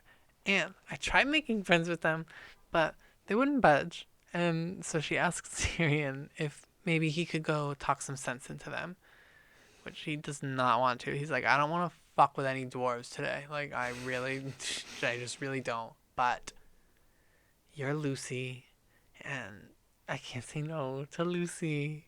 Because how do you say no to Lucy? So they walk over to the dwarves, who are sitting in like a tight little circle facing each other. Because as the first Calormene soldier, they only see the inside of the stable. So they don't really see anything because it's quite dark in there. and they had been tied up with cords before, but I don't think they've noticed that this cordage has vanished. And so they're just laying down, kind of having a rest, very close. And they don't really look around or notice any of the humans until Lucy and Tyrion are like close enough to almost touch them. Right. They're like, hello. Say, hey, don't run into my face. "Mind where you're going. Don't walk on me." Yeah. They're like, I can see you. It's like, whoa, you can see me. How can you see me? It's a dark ass stable. You can't see shit. You're lying. "What? And where?" They're like, what are you talking about? It's daylight. There's flowers. There's everything. Like, you can't see this? Like, are you blind? I'm not blind. It's dark in here. Lucy tries to get them to smell some fresh flowers. If they can't see the land, maybe they can smell it. Yeah. But Can't you see the sky and the trees and the flowers? Can't you see me? how in the name of humbug can I see what ain't there? How can I see you any more than you can see me in this pitch darkness? Like they're just stuck in their own reality, even though they're existing with these people in this version of reality. Yeah. Lucy's like, I can see you. You've got a pipe in your mouth. He's like, you could smell the backy. You could smell it. That's how you know I'm smoking. Anyone could smell the tobacco. Which is, Valid. That's That's true. totally valid. man, of course, Lucy's just so sad for them. She says their eyes are wrong, but it just seems to be that they've lost their sight for some reason, which is odd. Right. They see what they believe is there. And they believe they got tossed into a stable to be dealt with later. And so that's what they see. And there's not really anything they can do about it. Like Tyrion even, I don't really like this, but he swings one of the dwarves around. He's like, see, it's not a stable. Look at all this big space. But the dwarves are so caught in their own reality that he feels like he got his face smashed against the wall of the stable. Yeah, Lucy doesn't know what to do, and Eustace is like, leave him alone. And as he speaks, the earth trembles. And our boy appears. The air growing sweeter, a bright flash behind him. Everyone turns. Tyrion's afraid because there stands his heart's desire, huge and real. The golden lion. Aslan. After he turns around and takes in the glory of Aslan, even though all the others instantly ran to kiss and bow down and pet his sweet face. Yeah. Somehow all know to kneel in a circle around him, but like, whatever. It's not their first time. This and ain't their first he rodeo. gives them a touch with his tongue. Blip. It's a little He kitty gives them a kiss. blip. Tyrion approaches and he gets a well done from Aslan. What does he say? Well done, Well, King. Well done, last of the kings of Narnia, who stood firm at the darkest hour. and Lucy doesn't miss a beat. Through her tears, she says, Aslan, will you do something for these poor dwarves? He's like, I'll do something. I'll show you what I can do. He conjures up a beautiful feast for them. This is our first feast list. Yeah. A glorious feast of pies and tongues and pigeons and trifle and ices, and each dwarf had a goblet of good wine in their hand, but it's not much use. They can't taste it properly. Yeah, they think they just found an old potato or whatever they could find in a stable. One's like, I'm going to try and eat some of this hay. Yeah, dirty drinking water out of a trough. They just think it tastes like garbage. And then I feel like because it's actually good food, they feel like they found a good nugget of something and they start to get jealous of what the other person has because it could potentially be better than what they have. And they start fighting amongst themselves and eating each other's food and doing all that stuff. But even when they're done fighting, they believe that they're in the right. Well, at any rate, there's no humbug here. We haven't let anyone take us in. The dwarfs are for the dwarfs. Like, they believe they got their shit together. Yeah, Aslan even says, yeah, you see, they won't let us help them. They've been choosing cunning instead of belief. Their prison is only in their own minds. Yet they are in that prison and so afraid of being taken in that they cannot be taken out. But come, children, I have other work to do. It's like Mother Gaga says, the only prisons that exist are the ones we put each other in. Right. Aslan has more important things to do, like start the next chapter. But first, he goes to the door, and they all follow him.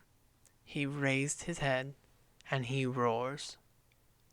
Now it is time. Then louder.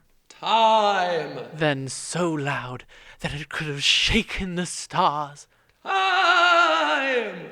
The door flew open onto Chapter 14. Night falls on Narnia. They look through the door into the dark Narnian night, and they see a dark, huge something appear over the more hills, more mountains. Like the North Mountains where all the giants were. Yeah. And it's the shape of a huge, huge man. The hugest of all the giants. We get a cute callback. Oh, yeah. Jill and Eustace and us remember that long ago in the deep caves beneath the moors, there was a great giant asleep, and we've been told that his name was Father Time, and he would wake one day on the day the world ended. Aslan reads their minds and explains that this is indeed the same man, giant being that they saw all those years ago. Damn. Aslan says, While he lay dreaming, his name was Time. Now that he is awake, he will have a new one. Oh, fuck yeah. That is so good. I read that and I was like, do I need to change my name Yeah. to what I don't know? While he lay dreaming, his name was Time. Now that he is awake, he will have a new one. Can I change my name to Reepicheep? I love Rudy PGP.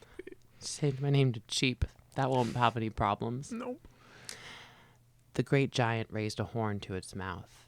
They could see by the change of the black shape that it made against the stars. After that, quite a bit later, because the sound travels so slowly, they heard the sound of the horn, high and terrible, yet of a strange, deadly beauty. Immediately the sky became full of shooting stars. Even one shooting star is a fine thing to see, but there were dozens, and then scores, and then hundreds till it was like silver rain, and it went on and on. And when it had gone on for some while, one or two then began to think that there was another dark shape against the sky as well as the giants. It was in a different place, right overhead, up on the very road of the sky, as you might call it. Edmund thought, perhaps it's a cloud, and there were no stars anymore, just blackness. With a thrill of wonder, they all suddenly realized what was happening. The spreading blackness was not a cloud. It was emptiness. The black part of the sky was just where there was no stars. The stars are falling. Aslan has called them home. And we saw him make the world not long ago, and now here we are getting to witness him deconstruct it piece by piece. But we know that the stars in this world are not like, the flaming globes in ours, but they're people. So the shower of glittering stars is actually showers of glittering people with long hair like burning silver and spears like white hot metal rushing down out of the black air, swirling faster than stones, making hissing noises as they landed and burn up on the grass. And then... And they're all really hot. Yeah. And they're all really, really hot. Which is, yeah, and I guess this brightness is good because there's no stars in the sky because everything's becoming completely black. So this is the only way that they could see. But they can see for miles upon miles as the Narnian woods spread out before them, looking like they're kind of floodlit. And then... Yeah. It's like an LED headlight kind of. Yeah. Except at 1,000 level. Yeah. They can see all the way to, like, the fucking giant, basically, to the mountains. To the northern moors. And on the grass, they see their shadows. And they see this great big shadow that was Aslan's shadow. It streamed away to their left, enormous and very terrible. Just probably a dark shadow, huge. Enunciated is the word that's coming to mind, but I don't think it's right, by the fact that the sky is, quote, a sky that would now be starless forever. So it's like darkness on top of darkness, and it's just a big expanding darkness that's probably a lot bigger than it should be for a lion his size, even though he's probably in his big mode right now. I'm just imagining, like, the few times in my life I've gotten to watch the sunrise and set on the same day, imagining what it's like for Polly and Diggory, who got to watch this world be, like, sung into existence, to then watch it be, like, almost like vacuum called back at the same time.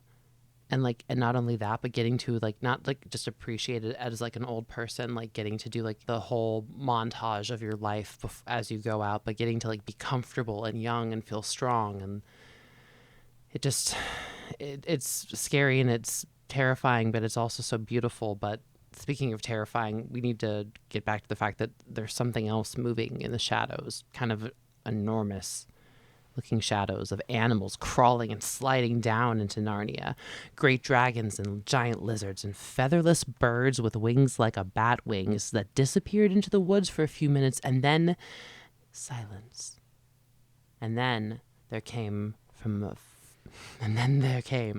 very far off at first, sounds of wailing, and then from every direction, rustling and pattering, and the sound of wings getting nearer and nearer, and soon one could distinguish the scamper of little feet from the padding of big paws, and the click-clack of little hooves, and the thunder of the great ones, and one could see thousands of pairs of eyes gleaming.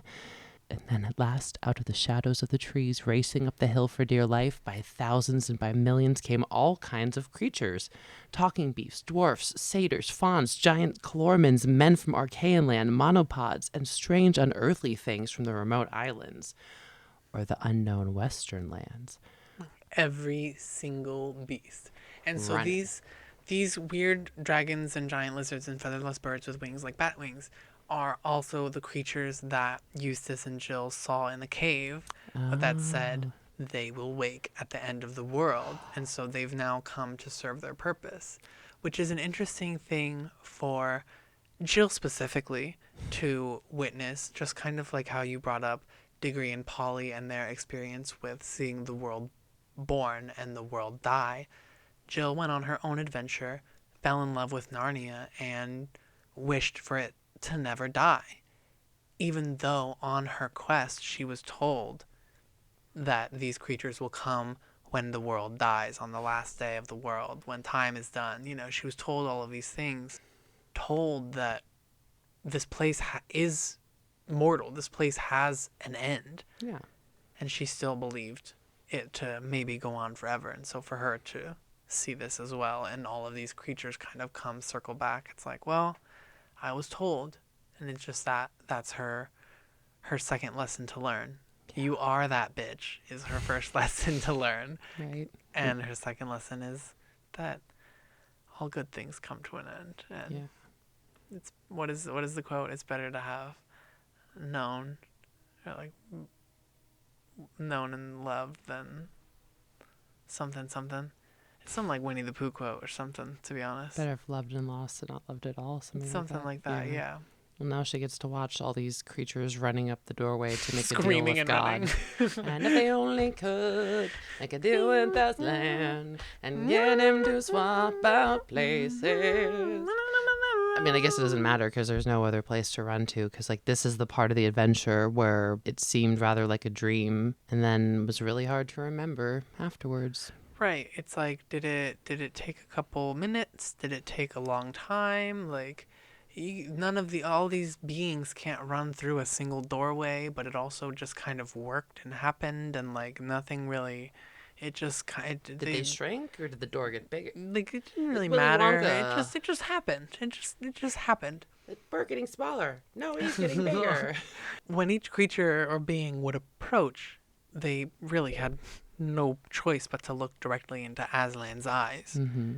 And some had an expression of fear or hatred. When this happened, in the case of a talking beast, you could tell immediately the animal was no longer a talking beast, just like Ginger. And after that, if, regardless of whether they're a talking beast or a human or a dwarf, if they showed that fear or hatred, they would go to Aslan's left into the darkness of the shadow. The children never saw them again. Sluis says he doesn't know what happened to them. Yes, you do. We all know what is happening to them right now. It is Judgment Day. Jesus Christ has come back. Our Lord and Savior Aslan of the sea has come back.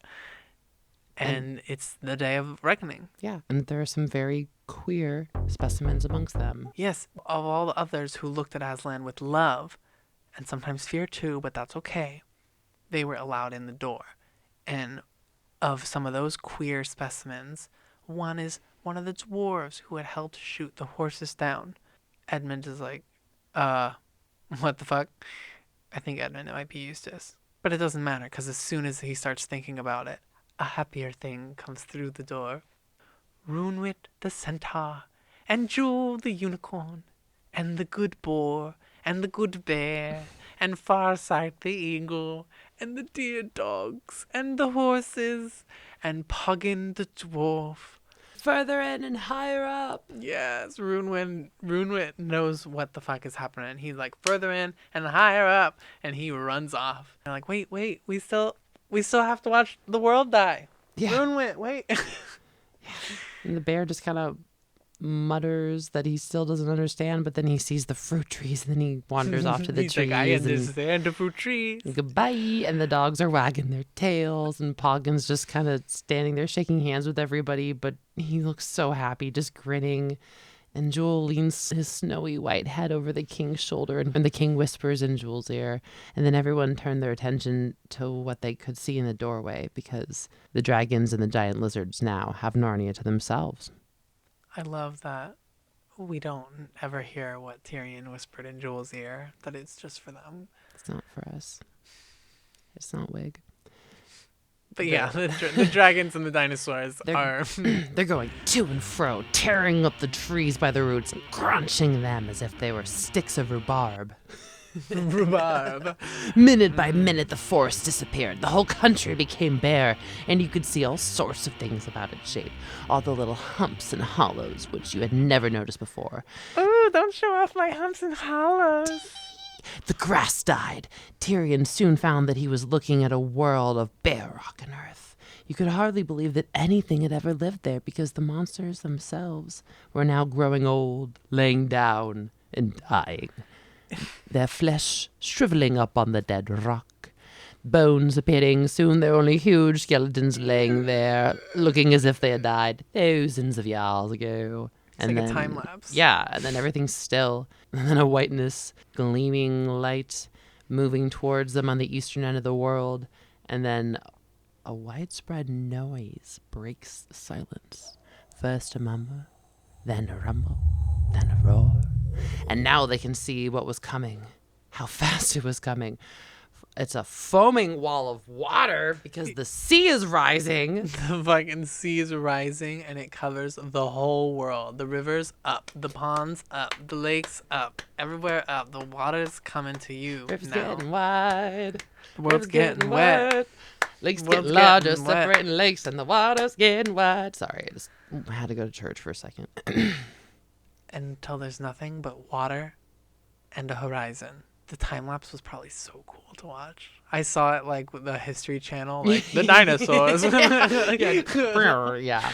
And then the Ice Age took over. Yeah, no, it's giving PBS in the best way. Yeah, no, I loved it. And then it's giving the Dawn Treader, where they talk about how the water just kind of like swishes up and like comes right up to Aslan's feet and Right. kind of It doesn't- splashes. Yeah, it doesn't fill the doorway. It just comes right up. They're right at sea level and they're looking at the horizon, And which kind of starts to gray. and the level of the water where they stood is where the water meets the sky. Yeah. Beautiful. Just stunning. And then the sun comes up. And when it does, Diggory and Polly give each other a little knowing nod, because they remember a different world where they'd once seen a dying sun. So they know that this sun is also dying because it's 3 times or 20 times as big as it ought to be. 100 times. 1,000,000 times, and very dark red. It's kind of just heartbreaking watching it. As its rays fell upon the great time giant, he turned red too. And in the reflection of that sun, the whole waste of shoreless waters looked like blood. Then the moon comes up way too close to the sun, because the sun is much bigger and has stronger gravitational pull. And it shoots out some solar flares, although we're told it's like octopus arms or whatever. And the sun eats the moon. And Aslan speaks for the first time in all of this. Says, "Now, make an end."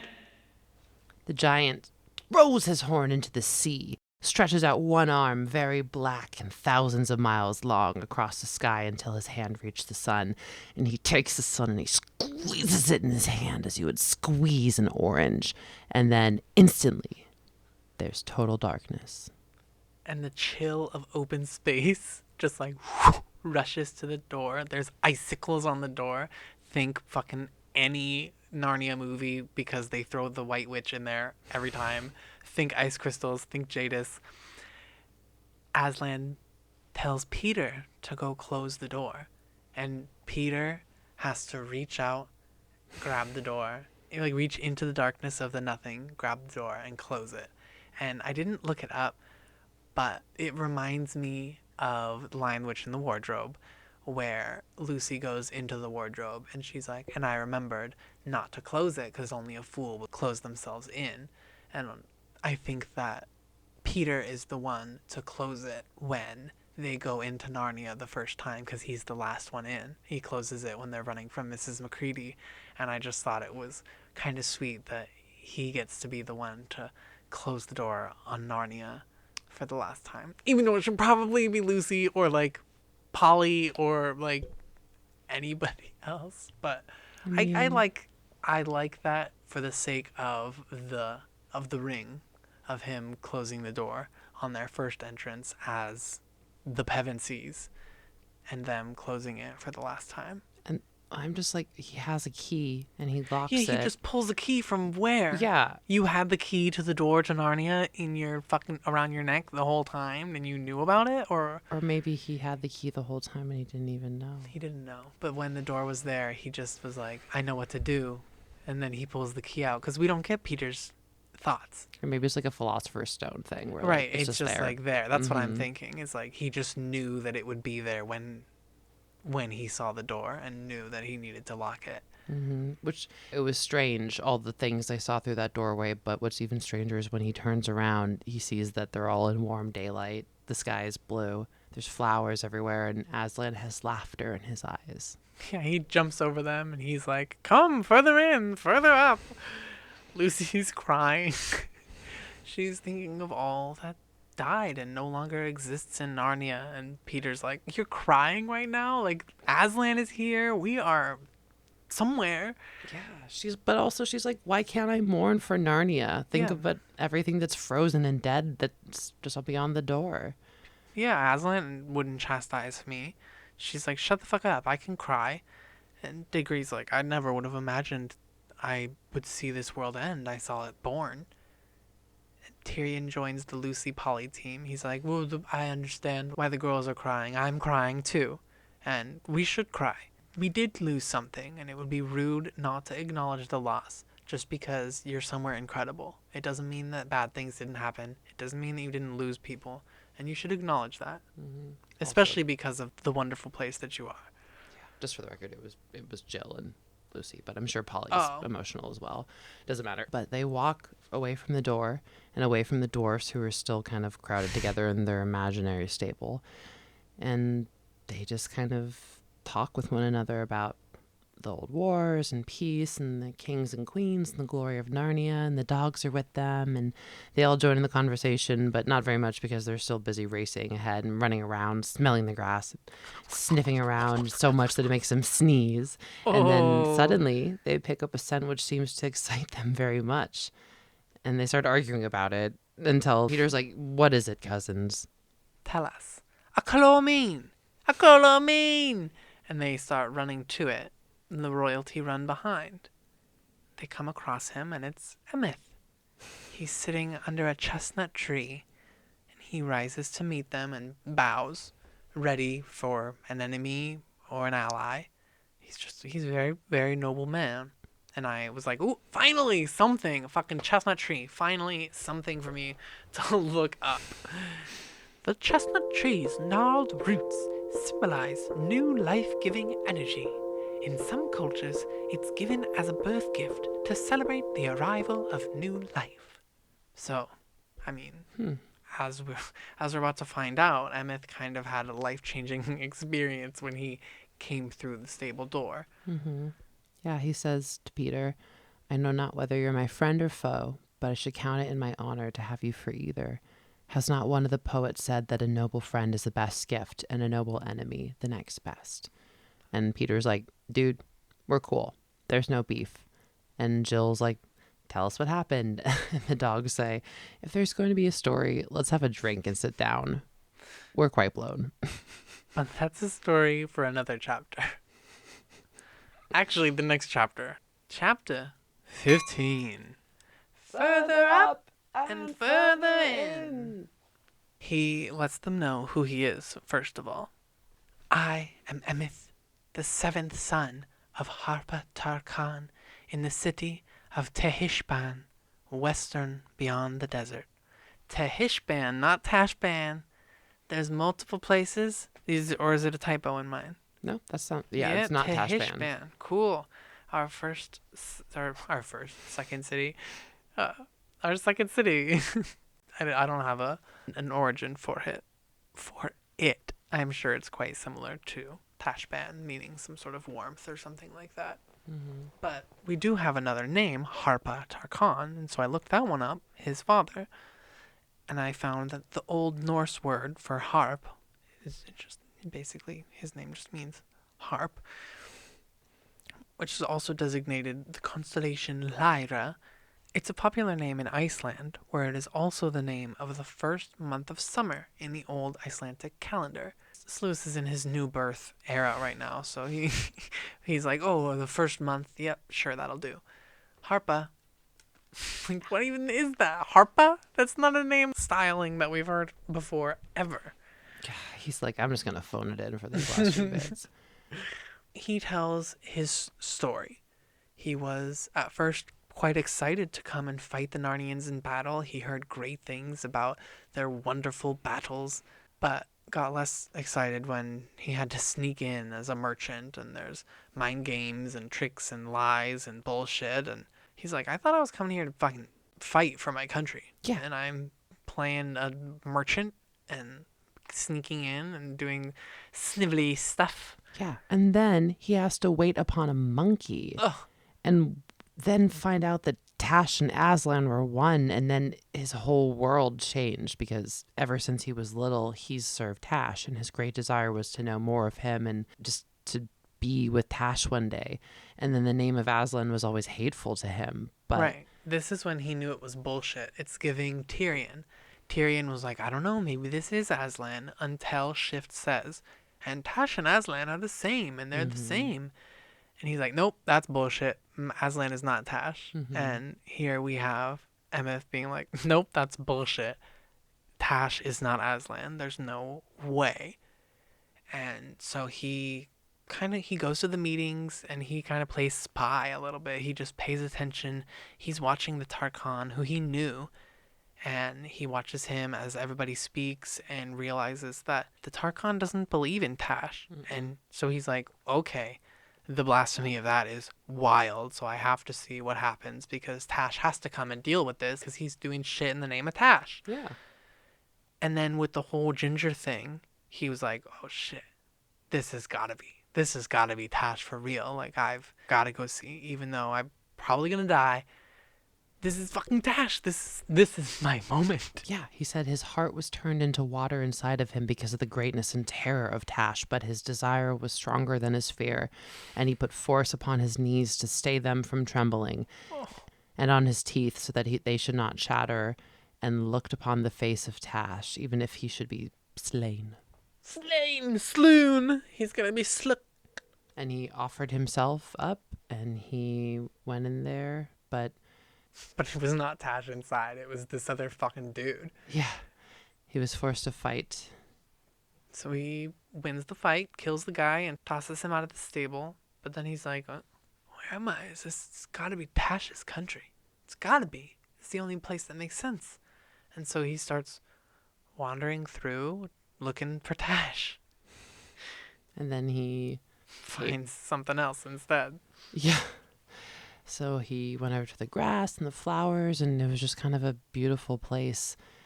And then a great lion came to meet him with the speed of an ostrich, the size of an elephant, and the hair like pure gold, with the brightest eyes of gold that is liquid in the furnace. Liquid gold. Liquid gold. He was more terrible than the flaming mountain of Legur. Oh, I meant to look that up. Do you want to? I kind of want to get us hold up. on. Okay. Okay, I just looked it up, and the flaming mountain of Lagur is said to be potentially one of the only active volcanoes in the world of Narnia. It was likely similar to a cinder cone volcano in structure and could have been continuously erupting. I think it's just like a classic volcano. Okay. And these eruptions could have lasted for centuries, just like Mountain Doom. It's Mountain Doom. Trivia.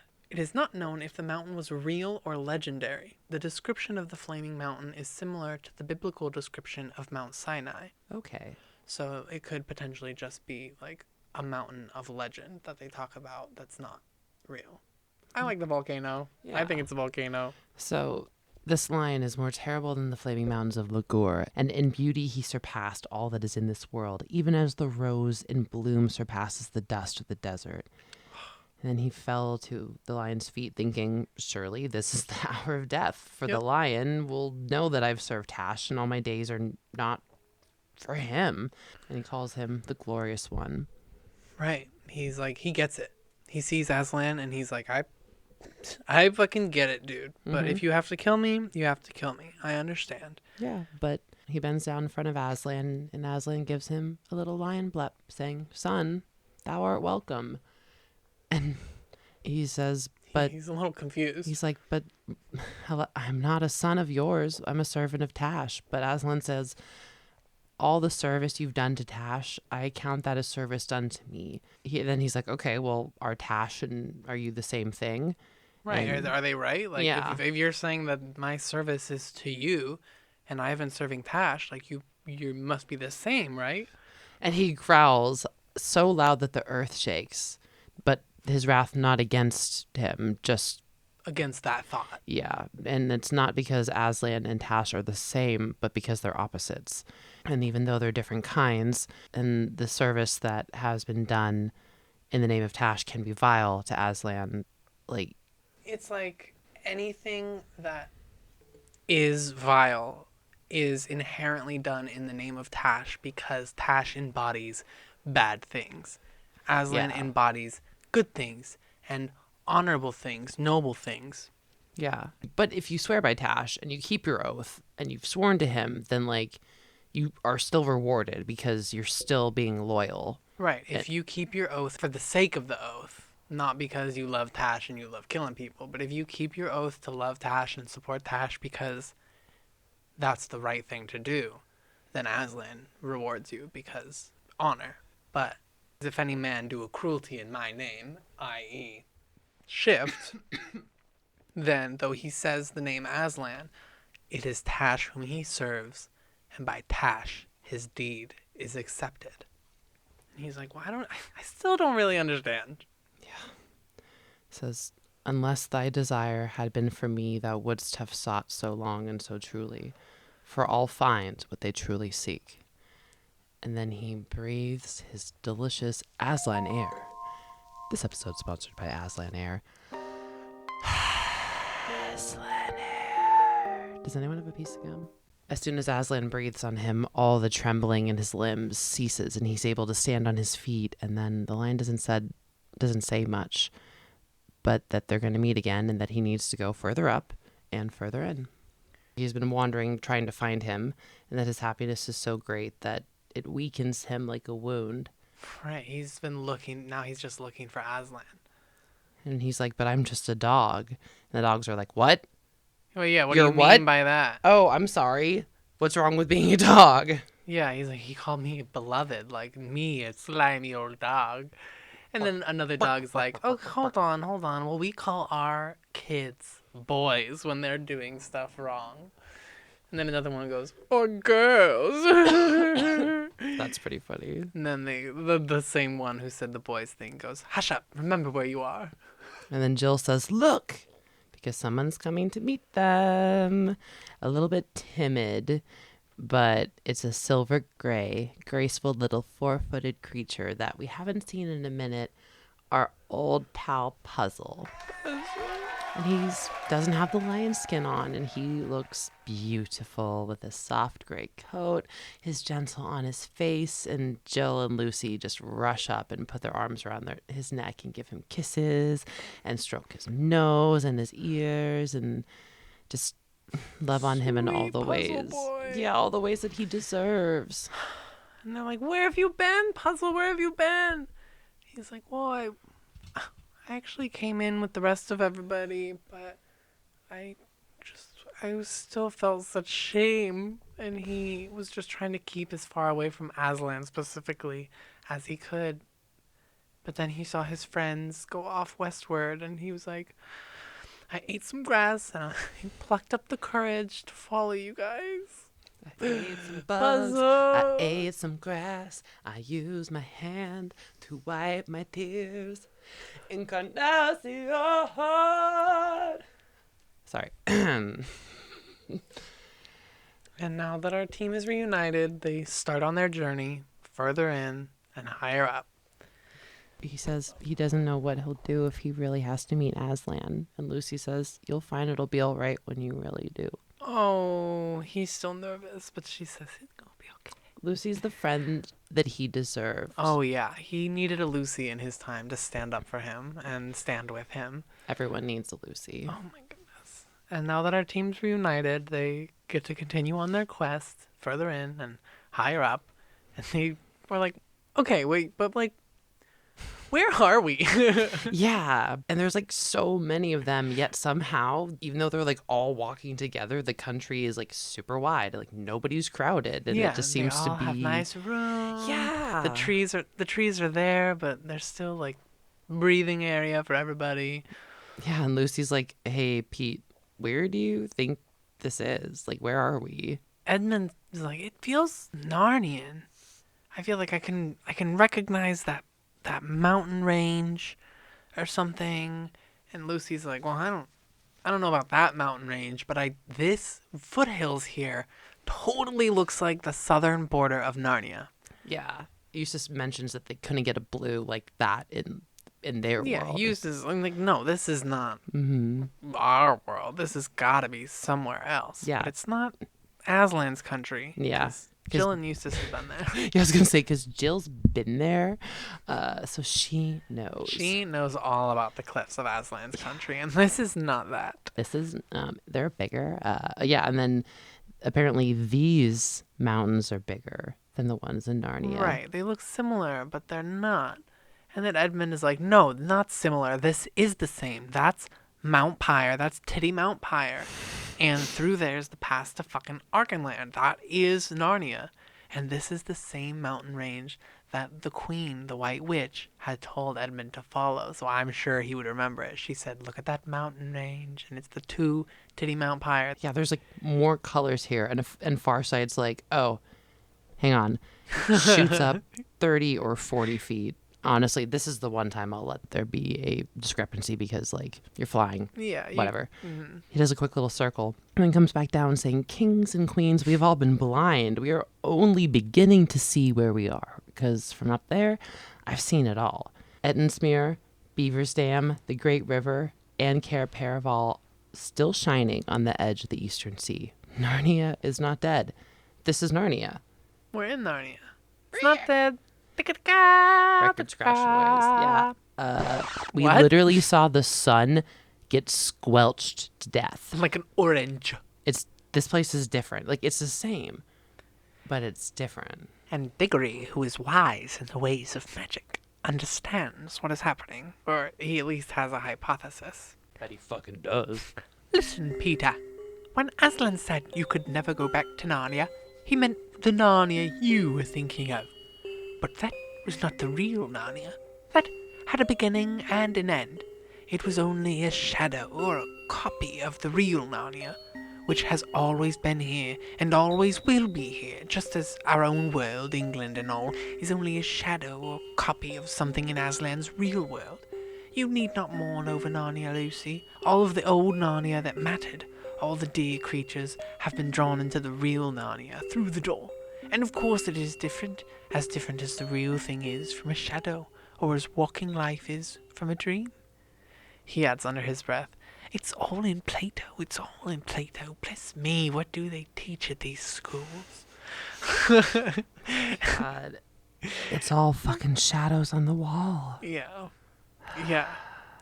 And the older of the kings and queens laugh because it's a cute little callback to Lion, the Witch, and the Wardrobe of when he's like, what do they teach in these schools? When he's talking about fucking magic. Like, what are you talking about? They don't teach magic in school. Yeah, just one of those jokes that's like, ha ha ha, ha wait a minute. Yeah. Like, how much of that is a joke versus like, I don't know, the unsettling, impossible possibleness of it all. But this is not a time for jokes. This is a time to plurge on through these lovely bays with green valleys and mountains, and just to dredge on, because there's so much more. Yeah. There's so much more. And like the differences between the old Narnia and I guess this new Narnia is like just the fact that it's like a deeper country. Every rock, every flower, every blade of grass looks as if it means more. I can't describe it any better than that. If you ever get there, you'll know what I mean. He kind of also says it's like a reflection in a mirror of a beautiful day. Like you look out the window and you see what you see. But if you were to turn around and look at that same landscape through a mirror, there's more mysticism to it. I think probably because it's unattainable or something, like that reflection world. The grass is greener, basically. Except now you're in the green grass. You're in the greener grass, and it is fucking greener. It literally is greener. Jewel gets it. He's like, this is my home. I only loved Narnia because it kind of looked like this place. Like, this is the place I'm meant to be. Yeah, if someone asks, this is where I'll be. Further up and further in. Further up and further in. Yeah, further up and further in. And further up and further in. He runs off. He's like, I'm out here. I'm further up and I'm further in. Yeah, shake the mane, sprang into a gallop, and then... pew. The kids are like, let's just run after him. Why not? We're not going to be able to keep up, but let's just run. Except, weirdly, they can keep up with his speed. As if they were driving fast in a car without a windscreen, with the country flying past them as if they were seeing it from the window of an express train. Faster and faster they raced, and never getting tired or hot or out of breath until they raced into the last chapter. Chapter 16.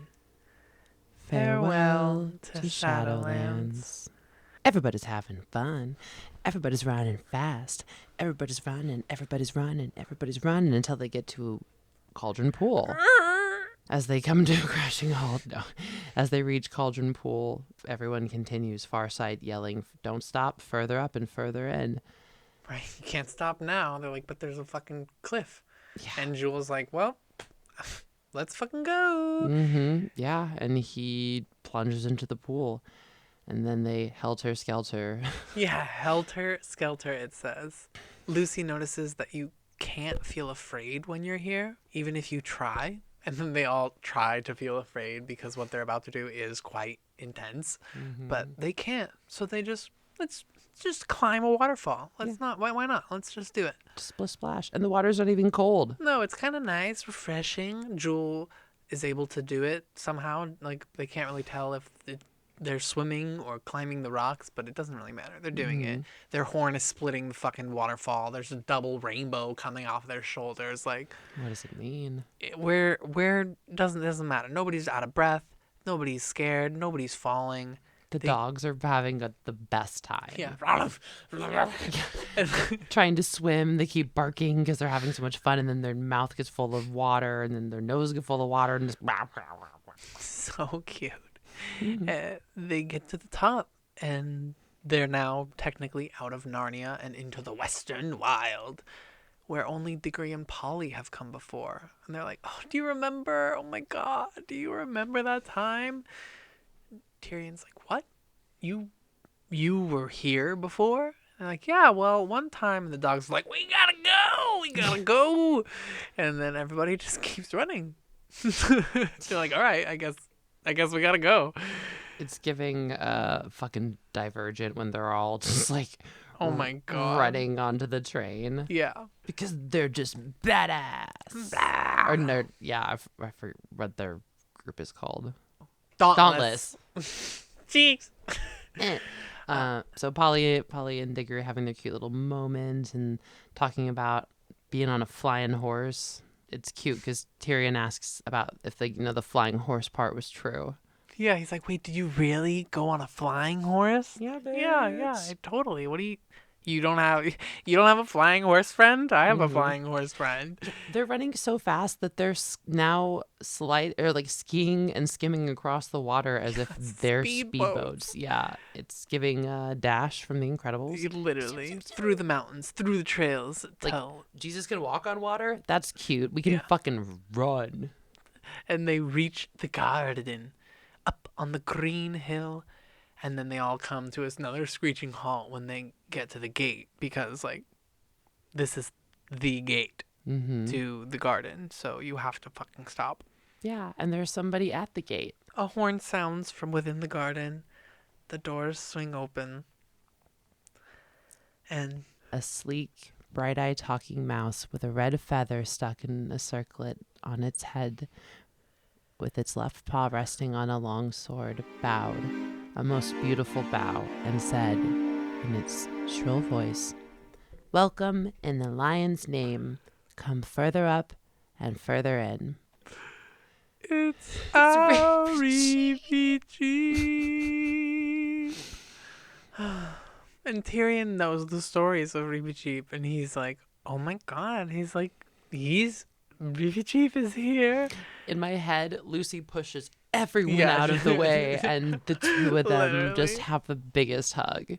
I'm so happy I waited so long to see Reepicheep again. And he's literally guarding the gates. Yeah, he opened the gates, and Tyrion doesn't really get a moment to absorb what he's witnessing because he is instantly being hugged by somebody. His own father, Erlian. Like, what?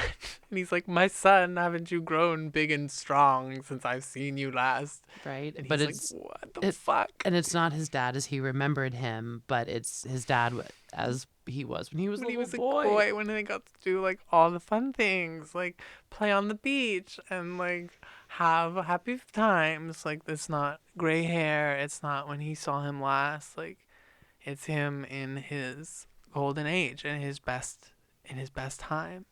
Yeah, and then in a moment, Dickory and Polly turn around and they say, and then a neighbor calls out, "What, cousins?" And it's Fledge. Yeah, there's like Jewel.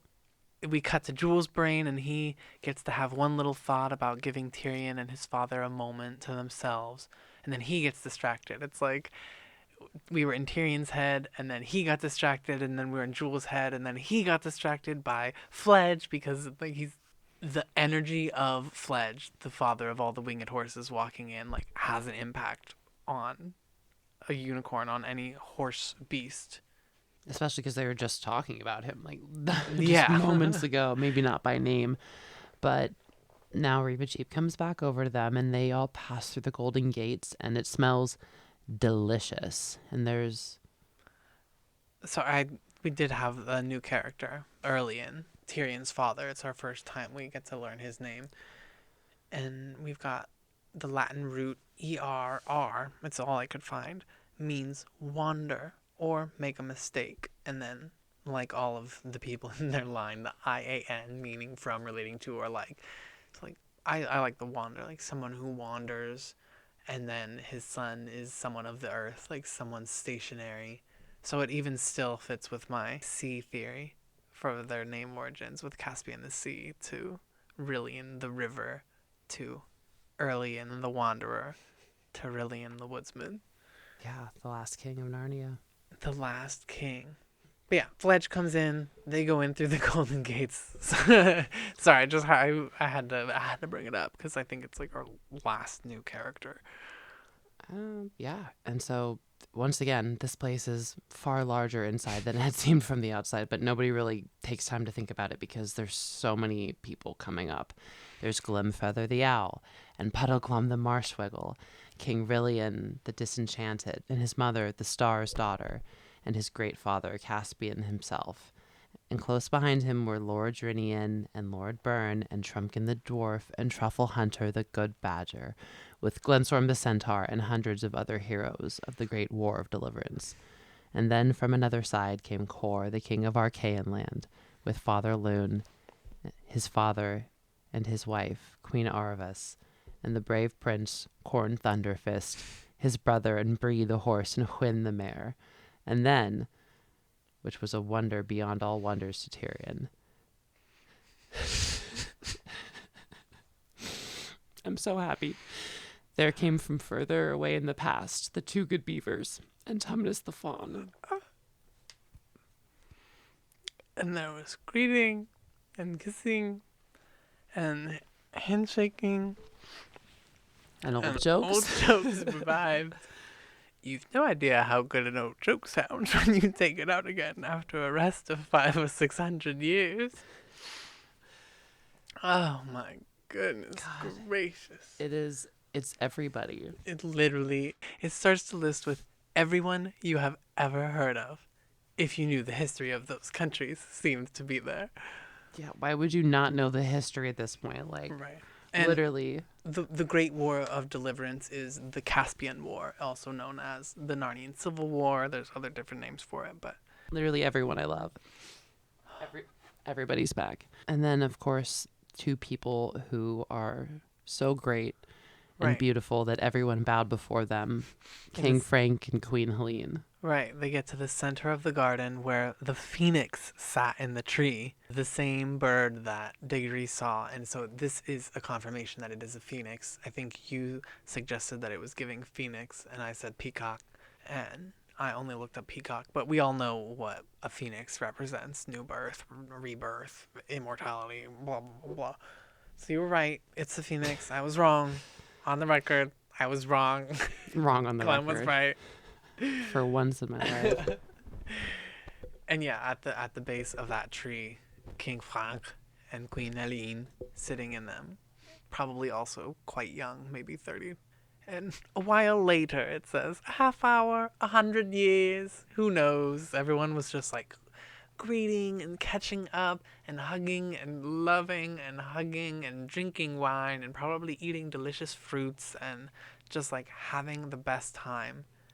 When Tyrion saw King Frank and Queen Helene, he felt the same way as we would have felt as if we had been brought in front of Adam and Eve Right. in Like, all their glory. these are the people. This is them. Which I'm just like, I don't know if I would actually. I think don't I'd be know a if I lot would more be like, oh impressed. my god, Adam and Eve. I'd be like, where the fuck am I? Yeah, and I'd be like, I have How did I get here? so many questions. Yeah, everybody's kikiing, catching up. Of course, Thomas and Lucy are having the best time. Right, they're like standing on what I imagined as like a balcony at the top of the wall because they're overlooking the wall, looking at all of this new Narnia. And with her bestie Tumnus, she finally understands that the garden is bigger on the inside, just like the stable was. And Tumnus goes, of course not, Arviv. The further up and the further in you go, the bigger everything gets. The inside is larger than the outside. I feel like he says it like, duh, don't you know? Mm-hmm. Yeah, then she looked and she sees it's not a garden. It's a whole world with rivers and woods and sea and mountains. But like none of them are strange. She knows all of them. Yeah, she's like, oh, this is Narnia. It's just somehow more real and more beautiful than the Narnia. So I guess Narnia is not a pizza. Narnia is not, what else did we call it, a bus or something? It's not like a cake. No, it's not like a cake. It's like an onion. It's like an onion. It's like an ogre. It's like a parfait. So Narnia is an ogre, except that as you continue to go in and in, each circle is larger than the last. So it's like an ogre. Yeah. So Narnia is Shrek. Narnia is Shrek, confirmed by Sluis. And as Lucy looks around, her eye like does a little telescope thing. This is probably the fruit they've been eating or something. Because she's like, and zooms in on whatever she's looking at. So she looks at the desert and like, Tashban. She like looks over to the coast, Cair Paravel, even all the way to fucking Aslan's country, way, way, way at the end of the world. And then she's also able to see past that. And there's more mountains that somehow ring around the world. So, because the world was probably also flat, Loki. That would be a really cool superpower. To just be able to like Hawkeye see as far as you could ever see. I still feel like it's one of those, like, I still would not choose it, but like it would be It would be interesting. cool to see in a comic book or something. Yeah. Yeah. And she can also not only see Narnia, but she can see all the way to London World. Yeah, she can literally see London World. She's like, oh, is that a cloud? Wait, no, I know that place. That's our home. I can see my house from here. Oh my God. And like it's the professor's house, but it's not the one that he lives in now, or like that he was living in recently. It's the It's old the home in old the one. country One that was demolished. where all their adventures began. Yeah, but it's not there anymore, I thought. And It's because we're looking at the England within right, the England. the London world within the London world. So And we were then- going to London world. This is London land. And then in that inner London world is the London world. Is more London world. And then within London world, she sees something else. And then Peter and Edmund and Lucy all gasped with amazement and shouted out and began waving, for they saw their own mother and father waving back at them across the great deep valley. What? It was like when you see people waving at you from the deck of a big ship when you are waiting on the quay to meet them. And apparently they can also get there. You just have to go further up and further in. Further up and further in and further up and further in. Till they reach some sort of ridge that connects all the mountains of Aslan. So they're all mountains of Aslan's? They're all Aslan's worlds? Yeah. Which worlds are the Emperor of across the seas world? I don't even, which sea is that? But then there is a horn. King Frank's horn. Gotta go up. Yeah, they're like, we gotta go now. We had our break. We gotta go. And now they're all walking together in a great, bright precision, up towards mountains higher than you could see in this world, even if they were there to be seen. But no snow. Nope. It's And- always nice. No, just Not too forests, cold. green slopes, sweet orchards, flashing waterfalls. And then they keep going further and further up. And then across the valley to the land, which was the real London world. Right, they get to that ridge path. They get to that path that gets to London World, and they're on their way to go there, I guess. And then Lucy sees a great series of many-colored cliffs. Leading up in front of her like a giant staircase, and then forgets everything else because Aslan himself is coming, leaping down from cliff to cliff. Boom, boom, boom, Like a pounce. living cataract of power and beauty. Yeah, a waterfall of lion. And then the very first person Aslan calls to him is Puzzle. Puzzle. The I donkey. imagine that he just jumped like right in front of him and landed and was like, "Hey, Puzzle." Mm-hmm. Slua says, You never saw a donkey look more feeble and sillier than Puzzle did as he walked up to Aslan. And he looked beside Aslan as small as a kitten looked beside a Saint Bernard. And then Aslan bends down and whispered something into Puzzle's long ears, which made them droop, and then said something else, which made his ears perk up again. The humans couldn't hear what he said either time, but then Aslan turned to them and said, You do not look so happy as I mean you to be. Yeah, Lucy says that she's just scared of being sent back. Like, she's just so happy to be back in Narnia, and even better, like a truer, realer, beautifuler Narnia. She doesn't want to go back. And he's like, "Well, there's no fear of that. Haven't you guessed it? Had you guessed it at this point? Because I like kind of had, but also not really." I was like, no. What is happening? I had my theories. Like, Lewis has been going pretty fast and loose and wild at this point, and it is the final story, but everything was so fast and loose and wild, and because of the way that they were talking, like, there were too many stupid little clues, and he's not clever enough to, like, just have that there for no reason that it was like when I saw the new Beetlejuice, and I, like, Yeah. immediately, Figure it out. yeah, that it was going to be an interesting but questionable ride. Anyway, it turns out there was a real railway accident. Your father and mother and all of you, as you used to call it in the Shadowlands, dead. The term is over. The holidays have begun. The dream is ended. This is the morning. And as he spoke, he no longer looked to them like a lion, but the things that began to happen after that were so great and beautiful that I cannot write them. And for us, this is the end of all the stories, and we can most truly say that they all lived happily ever after. But for them, it was only the beginning of the real story. All their life in this world and all their adventures in Narnia had only been the cover and the title page. Now at last they were beginning chapter 1 of the great story, which no one on earth has read, which goes on forever, in which every chapter is better than the one before. The end. the end, I guess. Hold the fucking horse. Where's Susan? Thank you. Okay, so this is what I was hung up on Where? hours ago. Where? Where? Is Susan? So that means that not only so Susan is alive Is alive in London World and lost her entire her family. entire family and Diggory and fucking Polly, like everybody in the whole anything that means anything to her dead in an instant. So it goes. All because she liked lipstick and invitation to parties. And I might like some lipstick and an invitation to a party fucking too. Does that mean that I have to live while my entire family is killed in a railway accident? A real railway accident? I mean, I hope they're not all killed in a fake railway accident. That would be even worse. Like,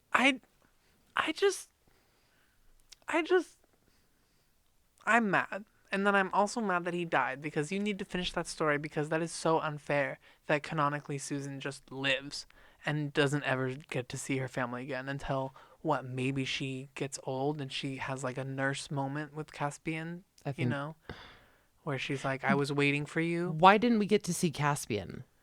Yeah, Caspian, he was there, but he was just like there. They didn't have like the reunion that you wanted because they were busy having all their other reunions. Yeah, but that's just the thing is it's like the only reunions I cared about were like I wanted like Caspian and like Eustace and Edmund and everybody. Yeah, like and- I wanted that. I Imagine want Caspian meeting fucking Tyrion. Like, I mean, he will meet him in Aslan's country. I wanted more. Yeah. Yeah, I wanted at least one more chapter. And then another chapter, which could be an epilogue for you to fucking give Susan her goddamn story ending. Because that is unforgivable. I pulled up the bones once before, and I will go down there and I will pull them up again. For the to the government, I did not actually pull up the bones of C.S. Lewis, but I will also not actually do that legally. But metaphorically, I would. This episode is actually sponsored by the bones of C.S. Lewis. If you know where they are, Tell us. I'm not going to do anything with the information, but just let me know where they are. Yeah. Theoretically, if you were to know where they are and you could tell me where they were, I would love to know that location, theoretically, so that I could maybe just have that information. he's probably buried in some posh cemetery Yeah. somewhere in London world. Okay, well, isn't Shakespeare's bones gone? Someone stole the skull of Shakespeare or something, so Oh, that's so ironic. Do you think they hold it in their hand and talk to it? probably. I feel like it was like a bet or something, but then they were like, that's just a myth, but then they looked in this is not for the podcast. Slings and arrows. Yeah, I feel a little bit unfulfilled. I do too. Like, I want more. I feel like Jill. I feel like Lucy. I feel like Susan.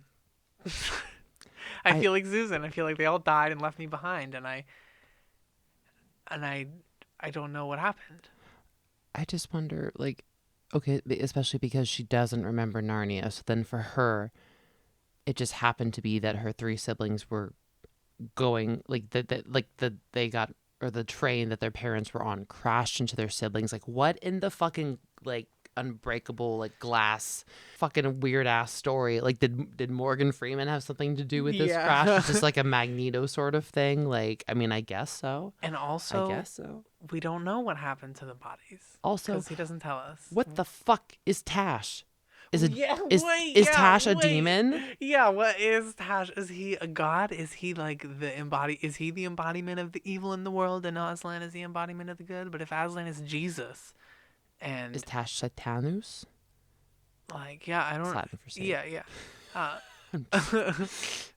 But the devil is not opposite of Jesus. The devil is opposite of God, right? Yeah.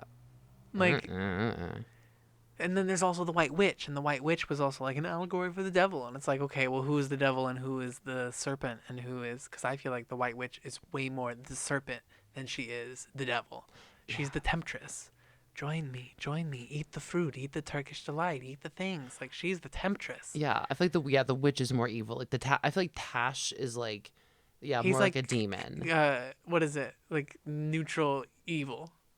Yeah, Yeah, he's lawful like, evil. Yeah, lawful evil. He's evil, but he's not like he left. He didn't come and be like, "No, I'm gonna take Tyrion too because I'm evil and I'm gonna snatch him because I want him." Mm-hmm. Peter said, "Go, you got your guy," and he said, "Okay."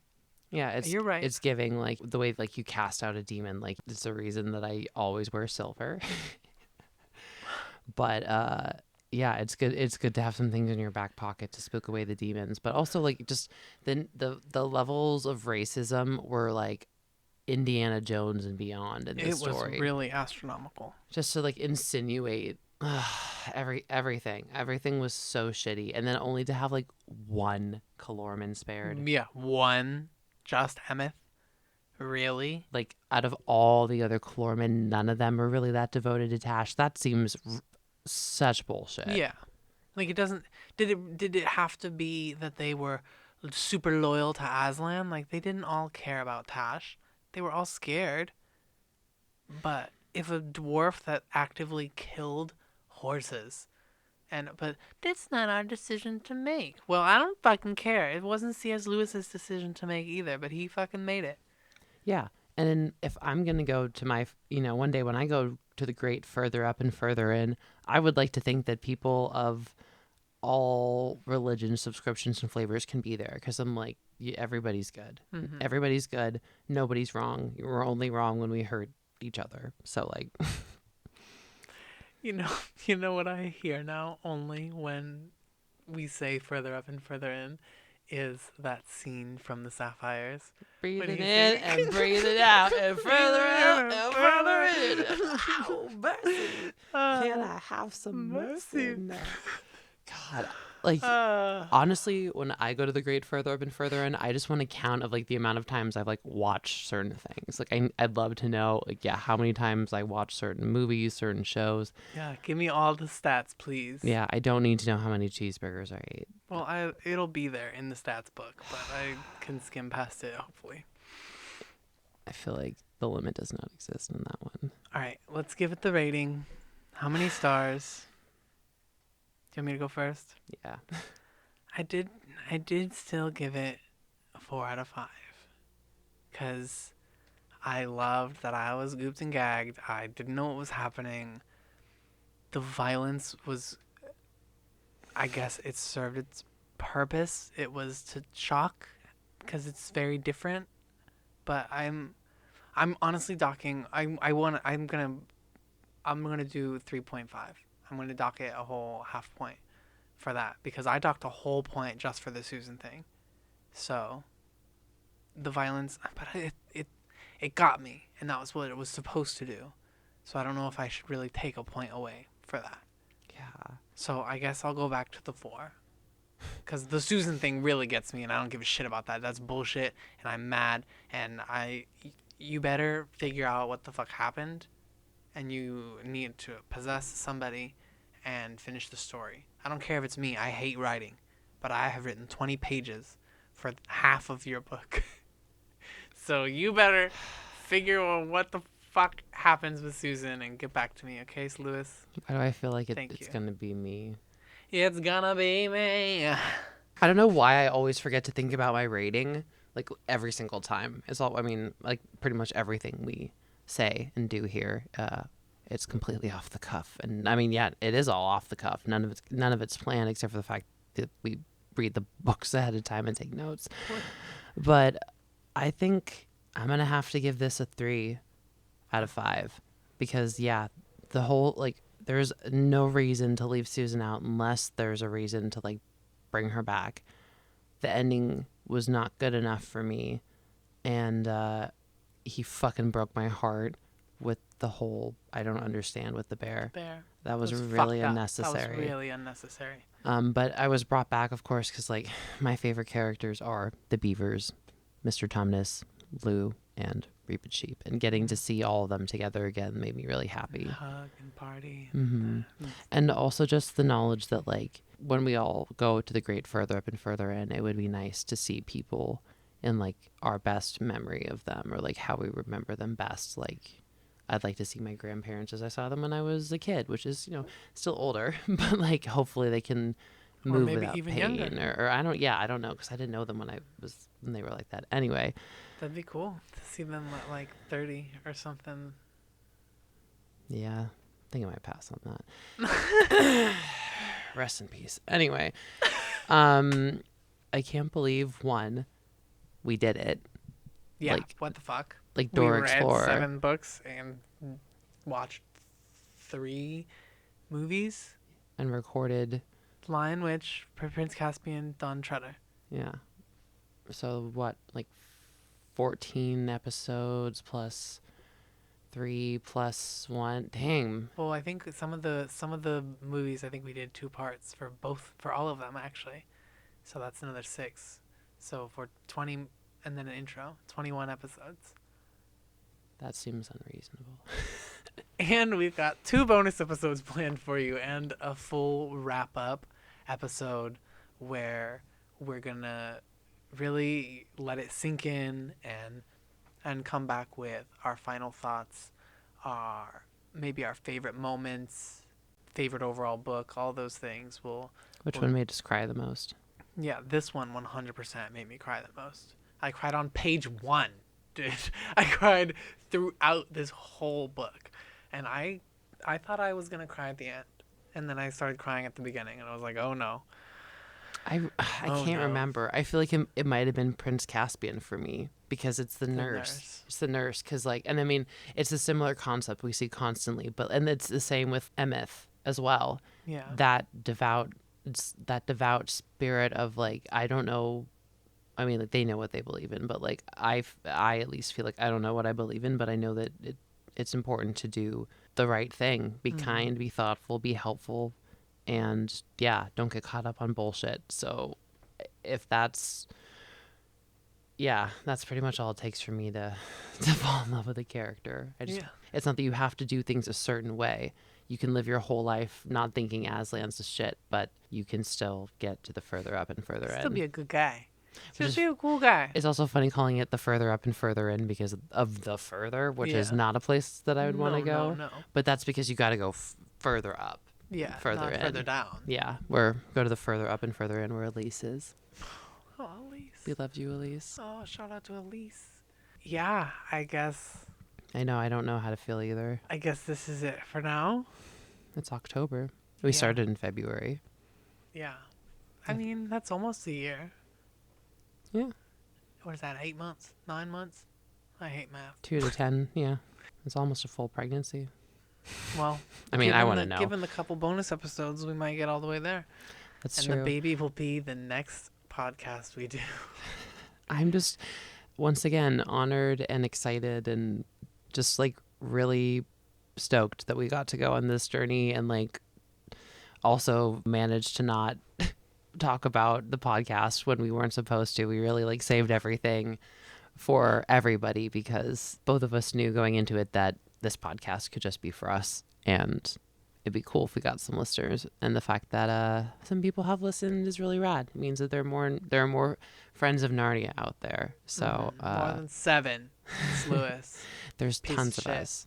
And if anybody wants to join my writing team so we can fan fiction flesh out the final and 8th chapter of Narnia. Yeah, I do kind of want to look it up. I'm surprised I didn't look it up. I was just distraught.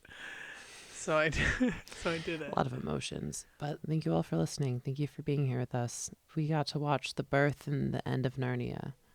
And it's like on Dram Falmador. Everything exists the way that it always existed. And there's just layers upon layers upon layers of timelines where everything is always happening. So we shouldn't be sad for long, because somewhere out there, Reepicheep is playing chess with Eustace, and Mr. Tumnus and Lucy are making a pot of tea, while Mrs. Beaver puts different types of spreads on 8,000 pieces of toast. Oh, okay. Well, that's a wonderful note. I guess we can end there. Thank you so much for listening to this last book episode of The Lobster and His Boy with me, Wyatt the boy. And me, Clem, the lobster. If you have any questions, comments, or concerns, or anything, tell us your favorite book, tell us your favorite moment, tell us anything you would like. You can reach us at lobsterandhisboy@gmail.com, and we are also on TikTok, Instagram, YouTube at Lobster and His Boy. There's no capitals, no spaces, no special characters on any of those, and yeah, thank you so much. Bye-bye. Bye. Nania, Nania, here we go. Nania, Nania, here we go. Alright, well, should we start our next one? Yeah. Oh my God.